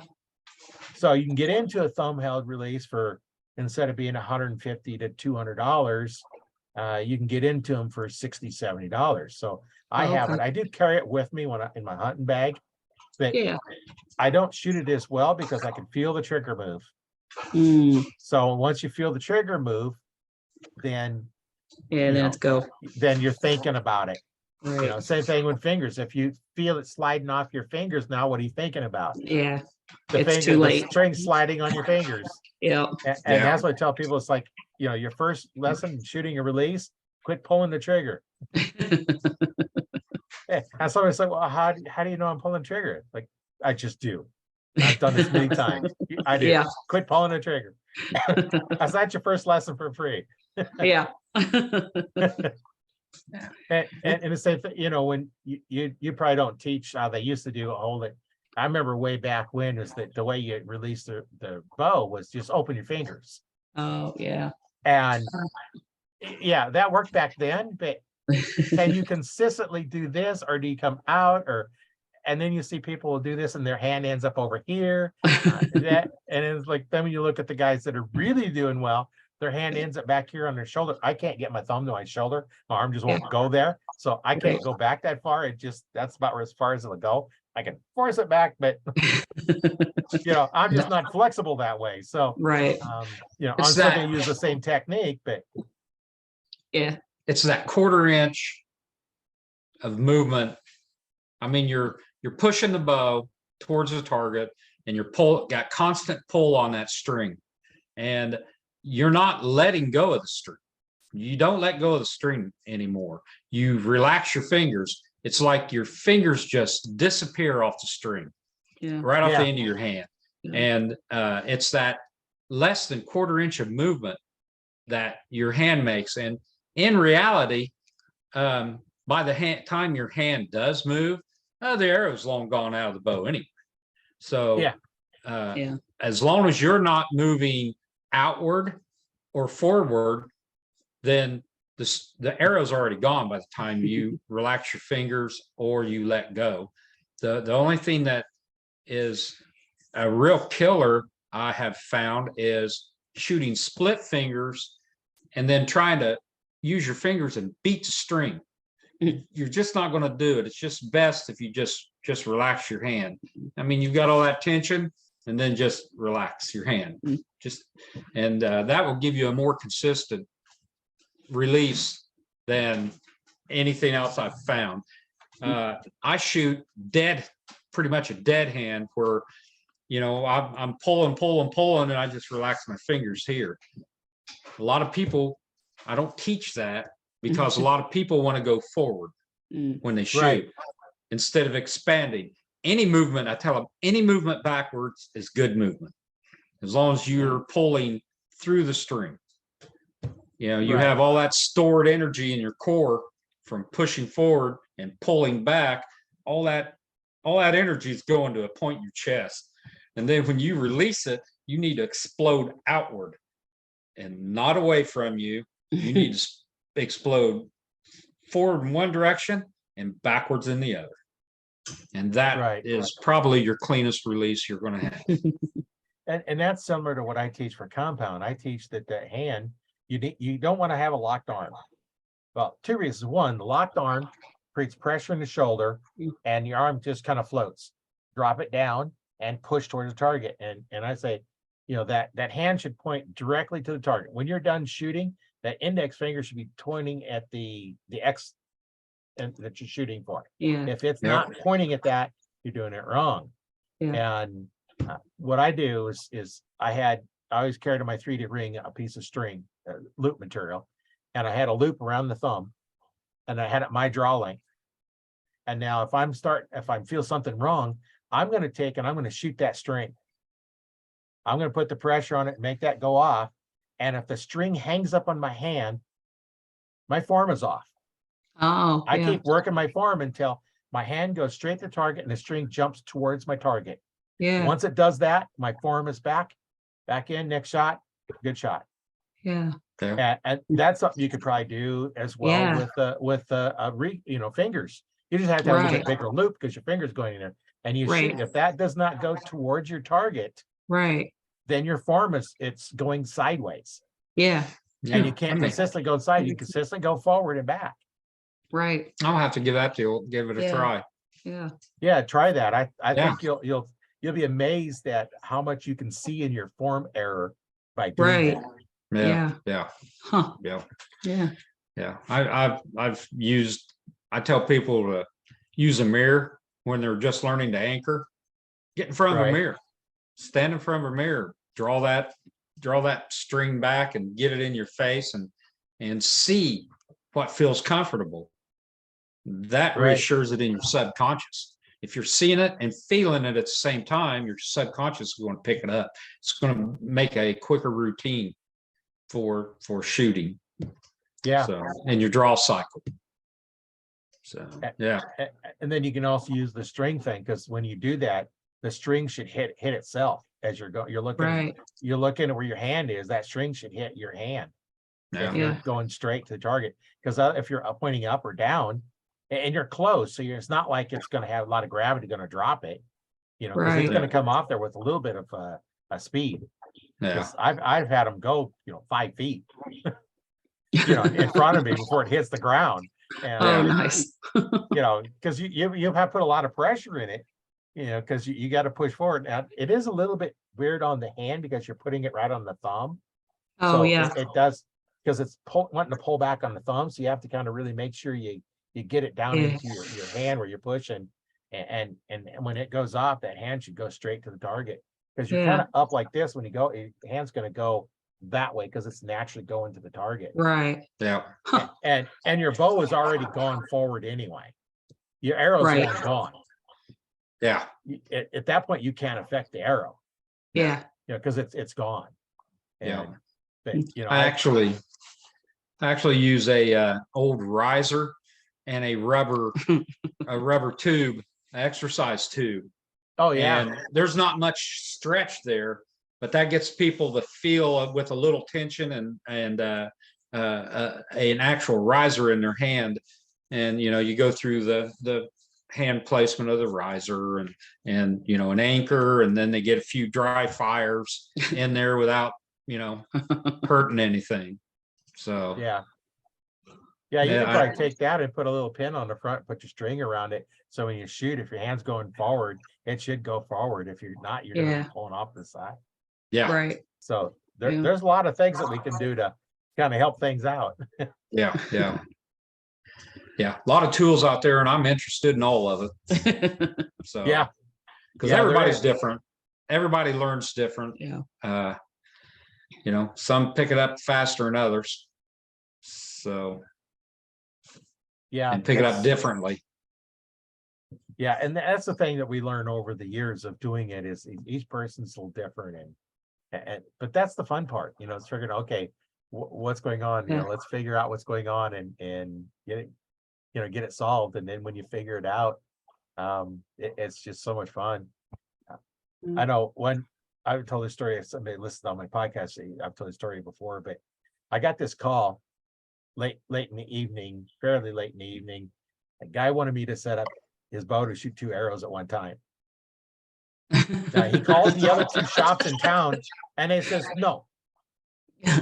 They just flat said no. Yeah. And I says, well, that's not normally done, but Right. if you stop by after we close, you can afford me to look at it.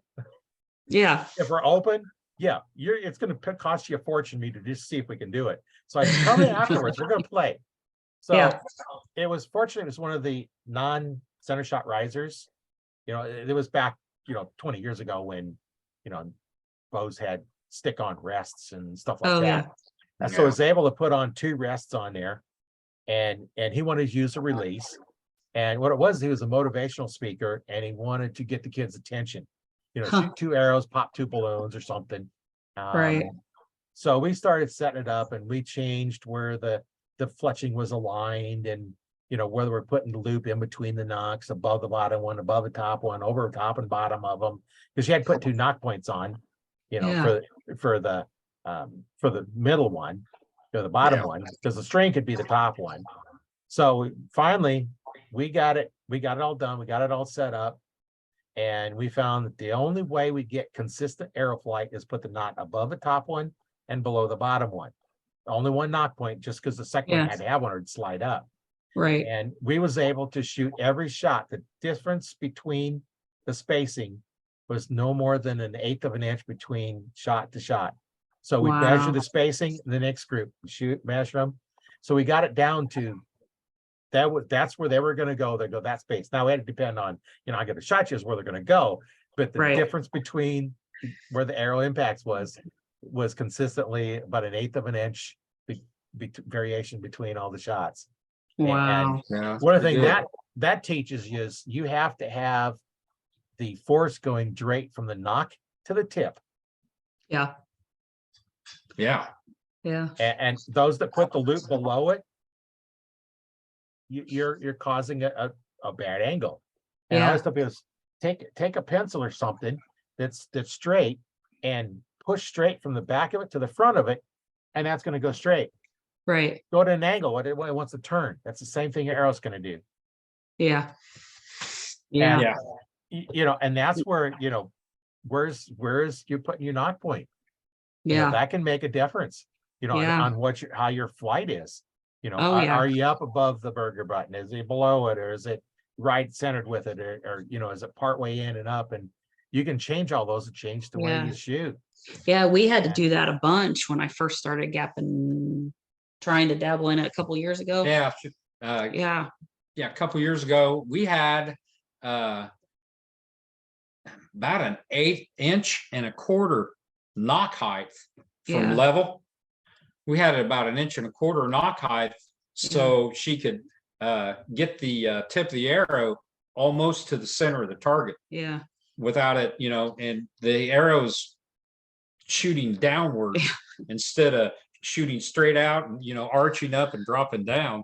She was shooting downwards towards the target. Yeah. But she was able to get that point of that arrow near the center of the target. Yeah. And consistently indoors at 20 yards, Right.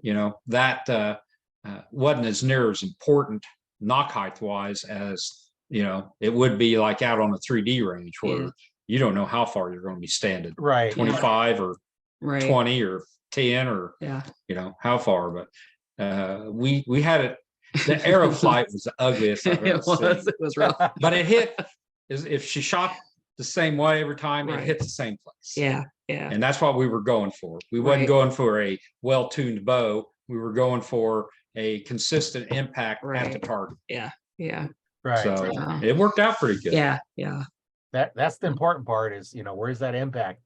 Right. Yeah. Can you keep it the same? And, Yeah. the same thing. And no matter what projectile you're shooting, Yeah. you need Right. to have a consistency to do that, whether you're shooting a bow or a bullet, you just got to have that consistent loading and consistency behind it. Right. Yeah. Yep. It's a lot easier to do on a known distance Right. and at a known target than, like I said, the 3D woods where, Right. wow, Everything changes. everything changes. Yeah. Every target's different. Yeah. I got into a discussion with an Olympic archer about footing. And she was talking about how important footing was. And I told her, not in my sport, footing Yeah. doesn't mean anything.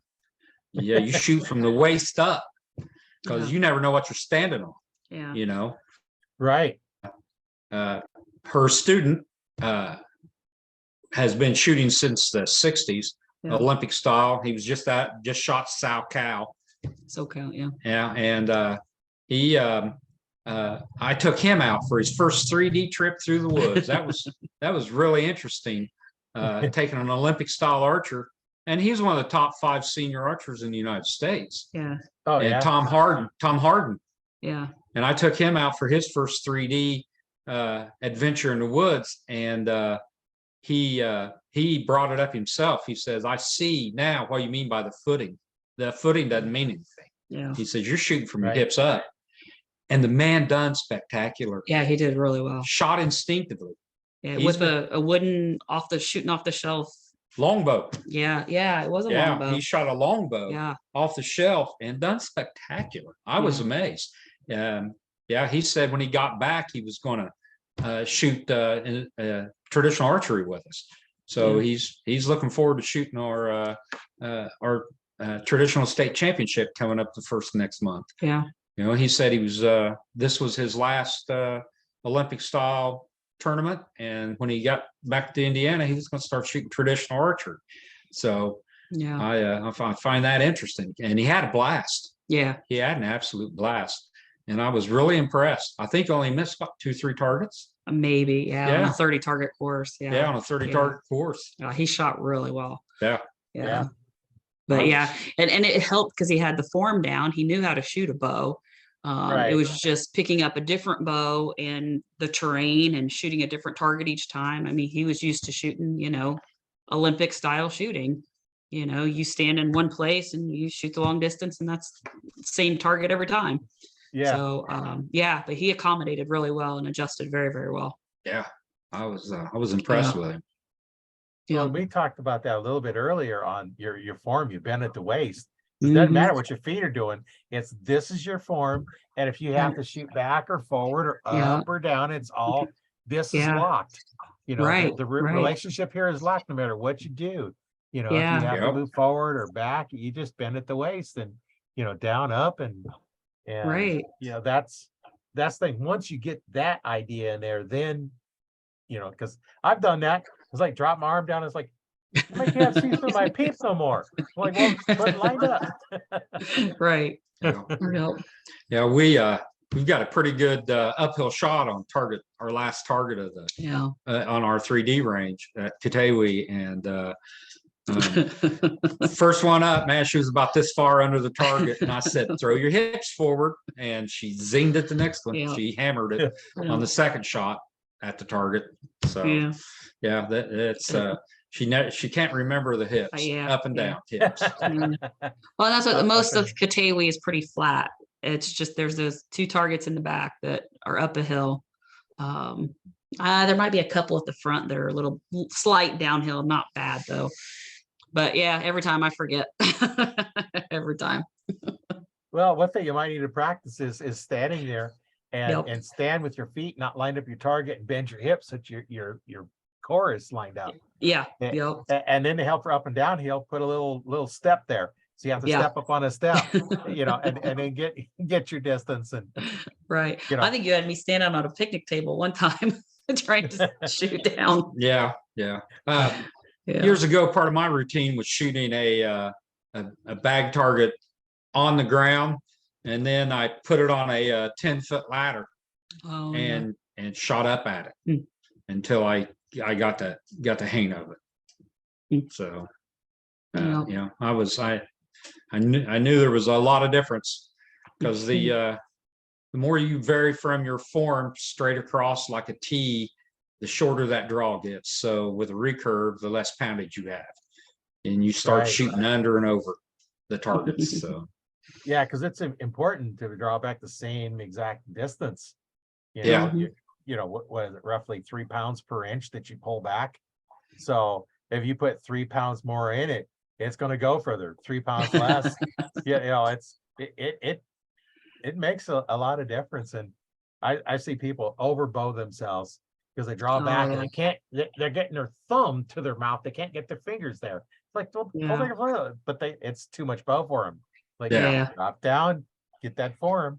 Yeah. yeah, unfortunately, a lot of the I've found through the years, which is one of the reasons I started getting into the That's your alarm. I started getting into the instruction part of it, was I found that just a lot of the compound people think they know about recurves and longbows, but they really don't. I mean, you know, I've seen guys get set up and come into the shop and wonder why their arrow's sideways. And I had a guy show up with a 25-pound bow and arrows that could be shot out of a 90-pound compound. Oh, And they sold him the arrows because they had feathers on. oh, So yeah, I sold him 1,000 spine arrow, and he had 300 or 250 spine arrows, and I sold him 1,000 spine arrow and just made all difference in the world. So, oh, yeah. you know, Yeah, it was, definitely makes a difference on the spine of the arrow, and on like a lot of the compounds, you can shoot an overspined arrow. It generally doesn't really hurt much.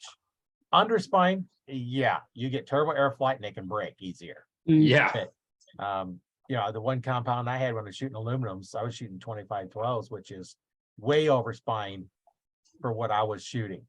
You know, 20, That's a 70 stiff pounds, dude. 29 inches. It was a really stiff one, but you know what? It shot perfect out of that bow.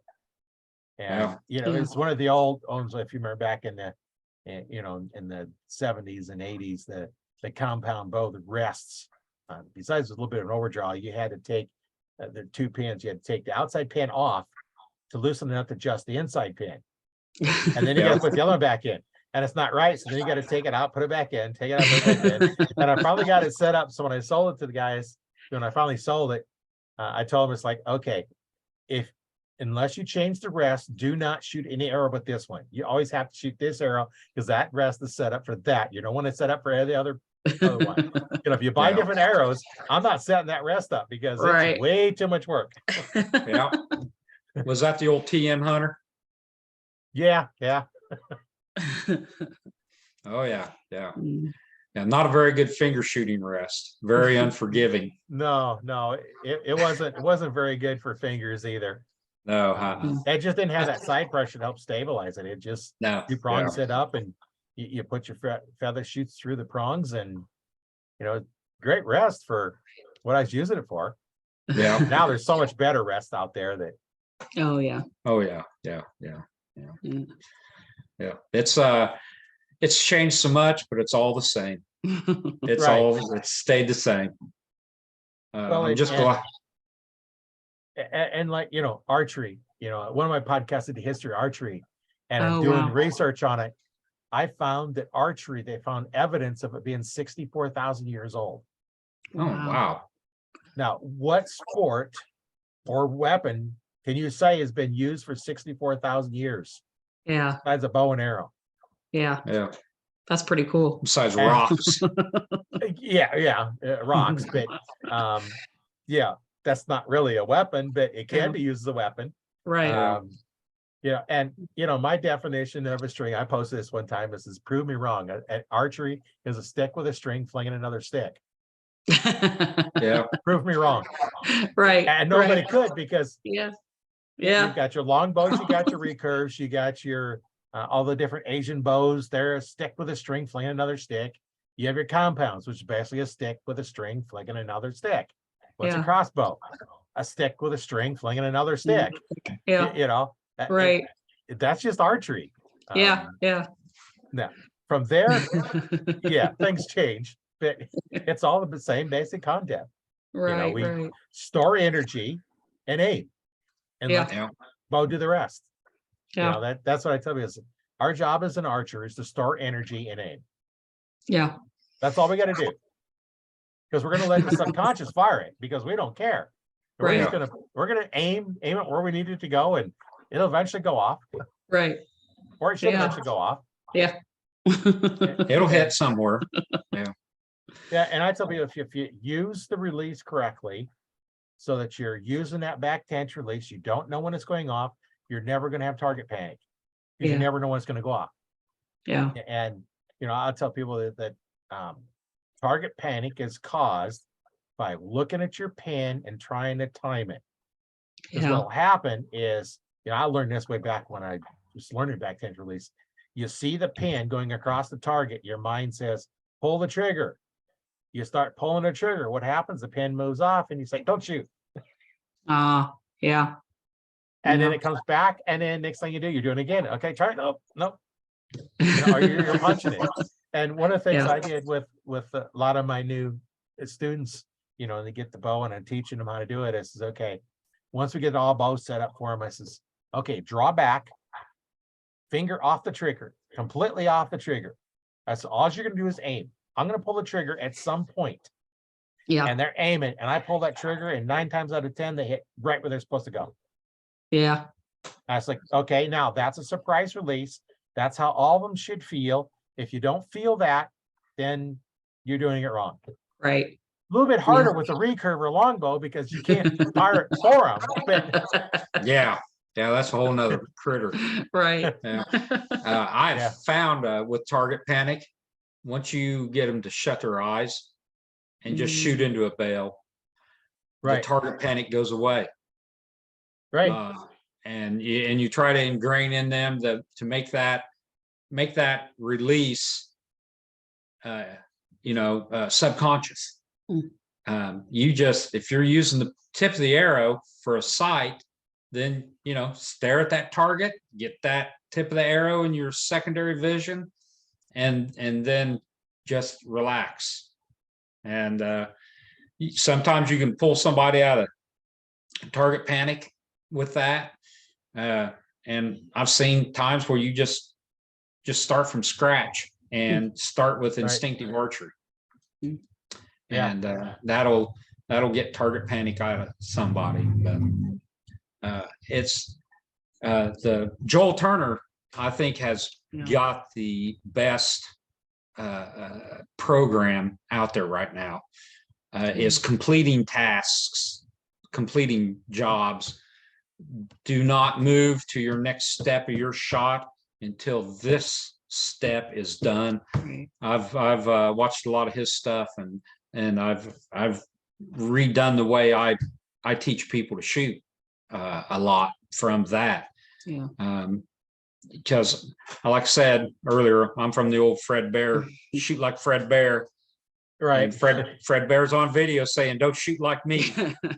And and I've been fighting the snap shooting bug for 50 some years. And but once I watched his video, I've slowed down. I've started completing tasks in my shot and slowed my shot down to, I got my feet set. I got the arrow knocked. I got the good grip on the bow. I got a good grip on the string. Those tasks are done. All right, now I got my bow pointing towards the target. I'm drawing the bow. I've got it anchored. Those tasks are done. All right. Now I'm focusing on the target. And okay, I've got my aim done. Everything's lined up. Everything's ready to go.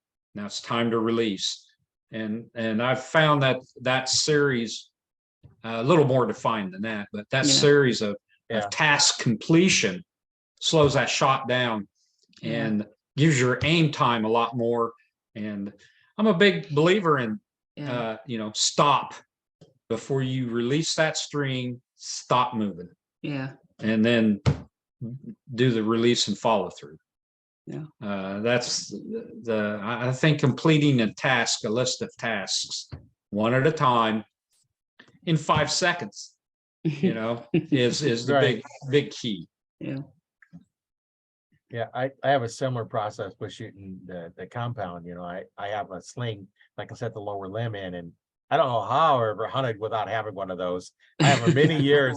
I was like, oh man, it's so nice because I can actually rest my arm on a bow instead of holding the bow up, trying to put it in my hip. And so I even do that in the 3D. On my 3D rig is there. When I go shoot, I have that rig on and I put that lower limb in there and I start from there and I get my grip and then, I get my hand in position and draw up a little pressure and then I go through the whole thing. And if I draw back and, I do look at my level once in a while. No, not really much anymore. But if it doesn't feel like it's level, now if I'm on the side of a hill, I'll glance at it just to make sure it's level. But I don't look at it. It's like if it don't feel right, I'll let down and start over. You can't tweak your hand. That's the thing a lot of people do. It's like, okay, it's not there. I'm gonna tweak my hand. Now you've messed everything up. You better just let down. You always have time. Right. Now, if you're in a Oh, hunting yeah. situation and you drew back on that deer, and all of a sudden something's not right, you can't really let down. But But you you know, still want if to you make a good practice shot. enough, So, if you yeah. practice enough, you're just gonna automatically do that whole process. And Right. Yeah. Yeah. That's why I like to see people get out onto the 3D range before season. Yeah. You know, Oh, yeah. a dozen, 20 times, you know, just to get familiar with their bow again. Mhm. Because Right.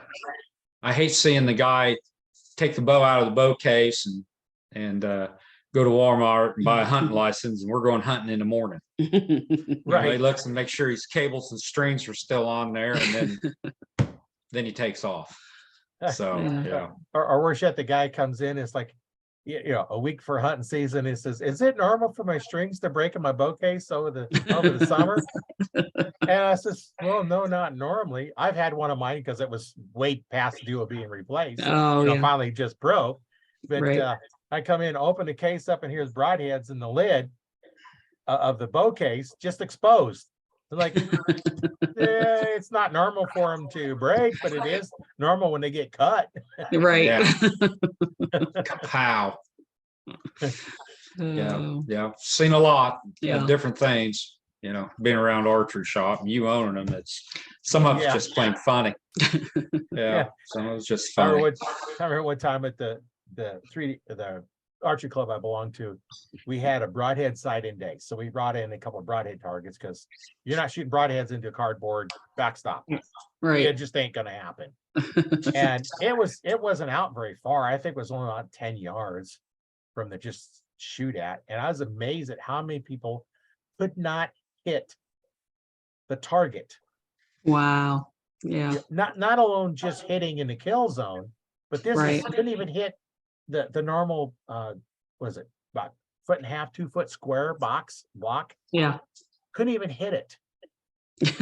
Yeah. Like, and you're gonna go hunt? Yeah. Like, Yeah. Mm. Mandy and That's I what- were just shooting broadheads a couple 3 weeks ago. Yeah.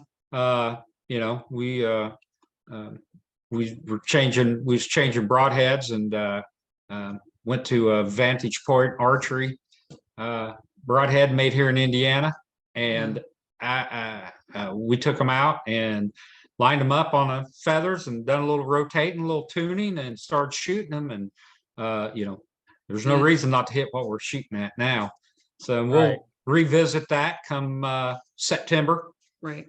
and we'll probably shoot once or twice a week, shoot Yeah. broadheads, and until we get ready to hunt, and then put on the good ones, Yeah. sharp ones for hunting. Yeah. We thought we were going to need them for a tournament we were going to, and we ended up not needing them. But yeah, it was still, fun to get them back out and, Oh, yeah. play around with them. And Yeah, we're shooting them 25, 27 yards. Yeah. And making great shots with recurves yeah. in them. So well, I was they're very tuned up impressed. hmm Yeah, they were Yeah. doing really well. Yeah, I always tune my broadhead so I could hit the X ring with the broadheads, because I figure if I can do that, then I'm good. I don't have to worry about the arrows. Yeah. They're on. And Right. now they don't shoot anywhere close to my field tips out of that bow. Yeah. But I have a bow for hunting. I actually have two PSEs, one's a Right. 2001 and the other's a 2003. I Yeah. like new equipment. Well, I do have old a- reliables. I do have a newer Bear, in the snow camel. I forget what brand it is. When I worked at Cabela's, they got all the returns in, and this one, the string was bad, and there was a screw stripped on the string stop. And being a tech, I know how to fix that, and I make strings, so I just Right. made a new string and fixed it all up, and I've never set it up yet. I got two other bows I got to get set up for next hunting season. Oh, Yeah. nice. I got two bows. I made new strings for them, and I haven't even got them set up yet. It's like, Yeah. oh man, bow tech without a bow to shoot. Right. That's That it's sounds kind of like about the right. car mechanic. Never works on his Yeah. own cars. Yeah. Right. Yeah. Yeah. Yeah. We've been lucky with equipment being hooked up with Three Rivers Archery. Yeah. Jonathan Karsh has really been over backwards to help us and the rest of the teams spread across the country Right. with equipment and advice and arrows and points and just feathers and everything. They've been real good to us the past 3 or 4 years. Yeah. So it's been a real pleasure working with them and shooting their equipment. They got great quality stuff. Besides carrying a lot of other major brands, you know. Yeah. So she's been killing it with a DOS for 4 years. I don't think she's shooting the same thing. And she's got second place in the IBO Worlds 4 years in a row. Yeah. It's the same setup. Just different arrows. Yeah. So yeah. And that's good. You know, you're going to get first at the next one. Yeah. yeah. That's I guess you could say that's my next goal that's coming up. Yep. So it's top of my list right now. It's all in the mind. You got to believe you're going to get Right. you're going to get first. So where are you going to do the next one? I'm gonna win. There you go. Yeah, there's a lot to be said of that. You know, you just think of it between now and then, you know, shooting those perfect scores and then when you get there, don't count because you can't count the ones that you already shot. Right. You know, think about the shot you're in now. Just that There one is that's no coming future up. shot. Yeah. No future shot, no past shot. It's only now. Yeah. And Oh yeah. And I don't take practice shots when I go to a place like that because Oh yeah. do I get a practice shot when I'm hunting? Right. No, Yeah. I don't get the first one counts. Yeah. So I never, it's like I never wanted to do any practice shots. The practice time is when I'm shooting for practice. When it comes down to tournament or hunting, the first arrow counts. Yeah. The last thing I want to do is shoot a perfect shot and the next one is not as perfect as that one. You know, now I wasted my one good shot. Or your one good one. Yeah. I believe in a good warm up. Warm up. Good 20, 30 arrows Yeah. to get your muscles going and get the bugs or the nerves out of the way. Yeah. Being at someplace like that. Yeah. I've always said I never shoot my hunting setup at targets. I have a target set up. I may shoot the same bow, but the arrows are two totally different things. Yeah. The arrows I shoot for targets are light, fast, and the ones I shoot for hunting are heavier, and I generally shoot a heavier bow. Yeah. So I come the end of August, 1st of September, because our hunting season doesn't start till October 1st. Right. You know, that's when I switch over to my hunting. And, you know, I limit myself to 25 yards and under with a recurve for shooting deer. And, you know, I've been able to adapt real quickly to a new setup. And it's easier when you're shooting instinctively.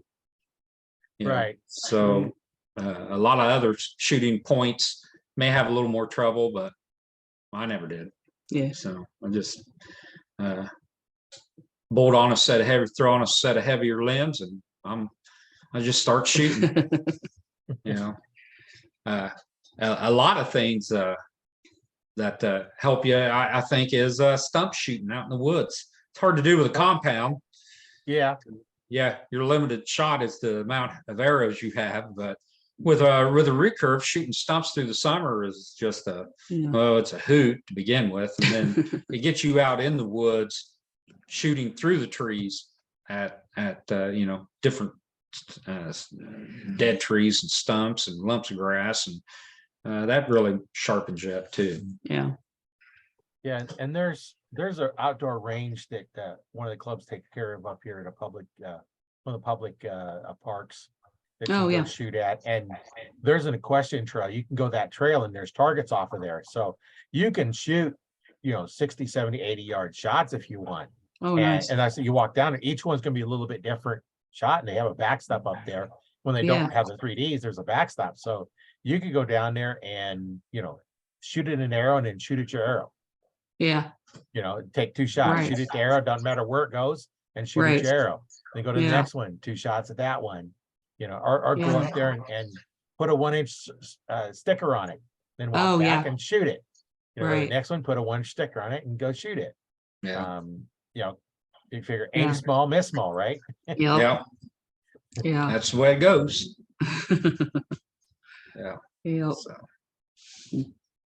Well, it's been a pleasure talking with you guys. Yeah. It's been it's always interesting to talk to different people, and I learned something on all these, but what a year doing. I always learn something, and I hope, you guys learn something from what I'm saying. Oh yeah. And the people listening or watching, my goal is for them to learn something out of each one of these. If not, just learn more about archery and figure out that Right. it is a big family, and we're all just friends, and all over the world. I've Yeah. interviewed people from all over the world, and it's just really interesting, talking to people in different countries and how their archery is different, but yet it's the same.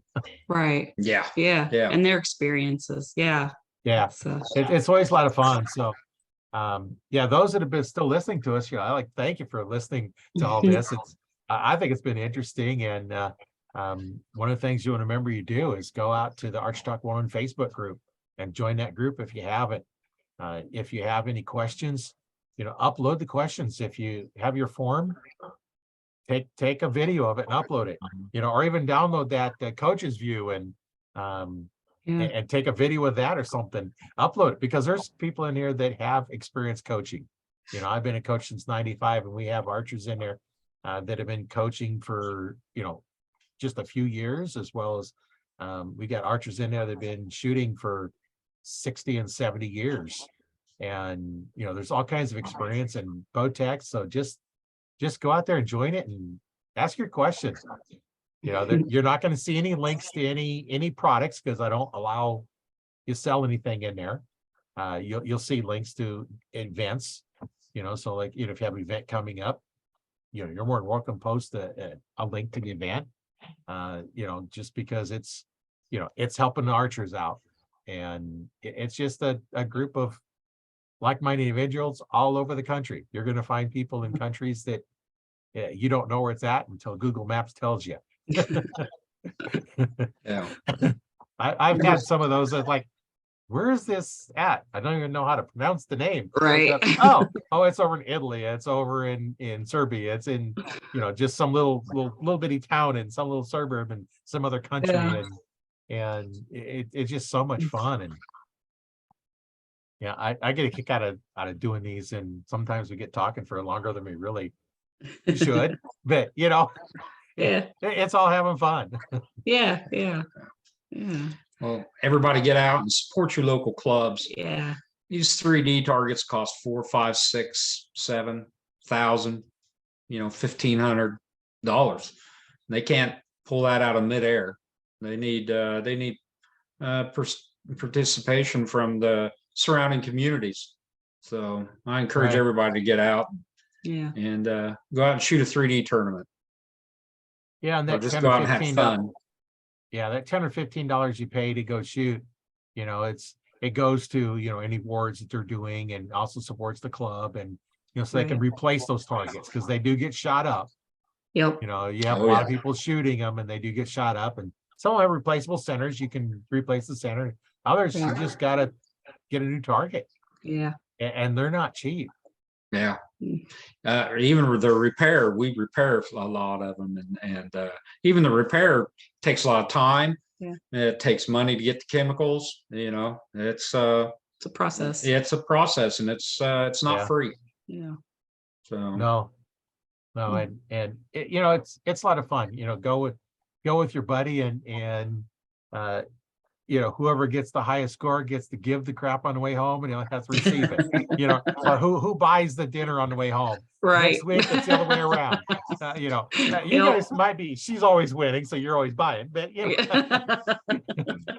but that's how you see, we'd go, and it's like, we didn't care which we come in, any place. We Right. could come in last and next to last.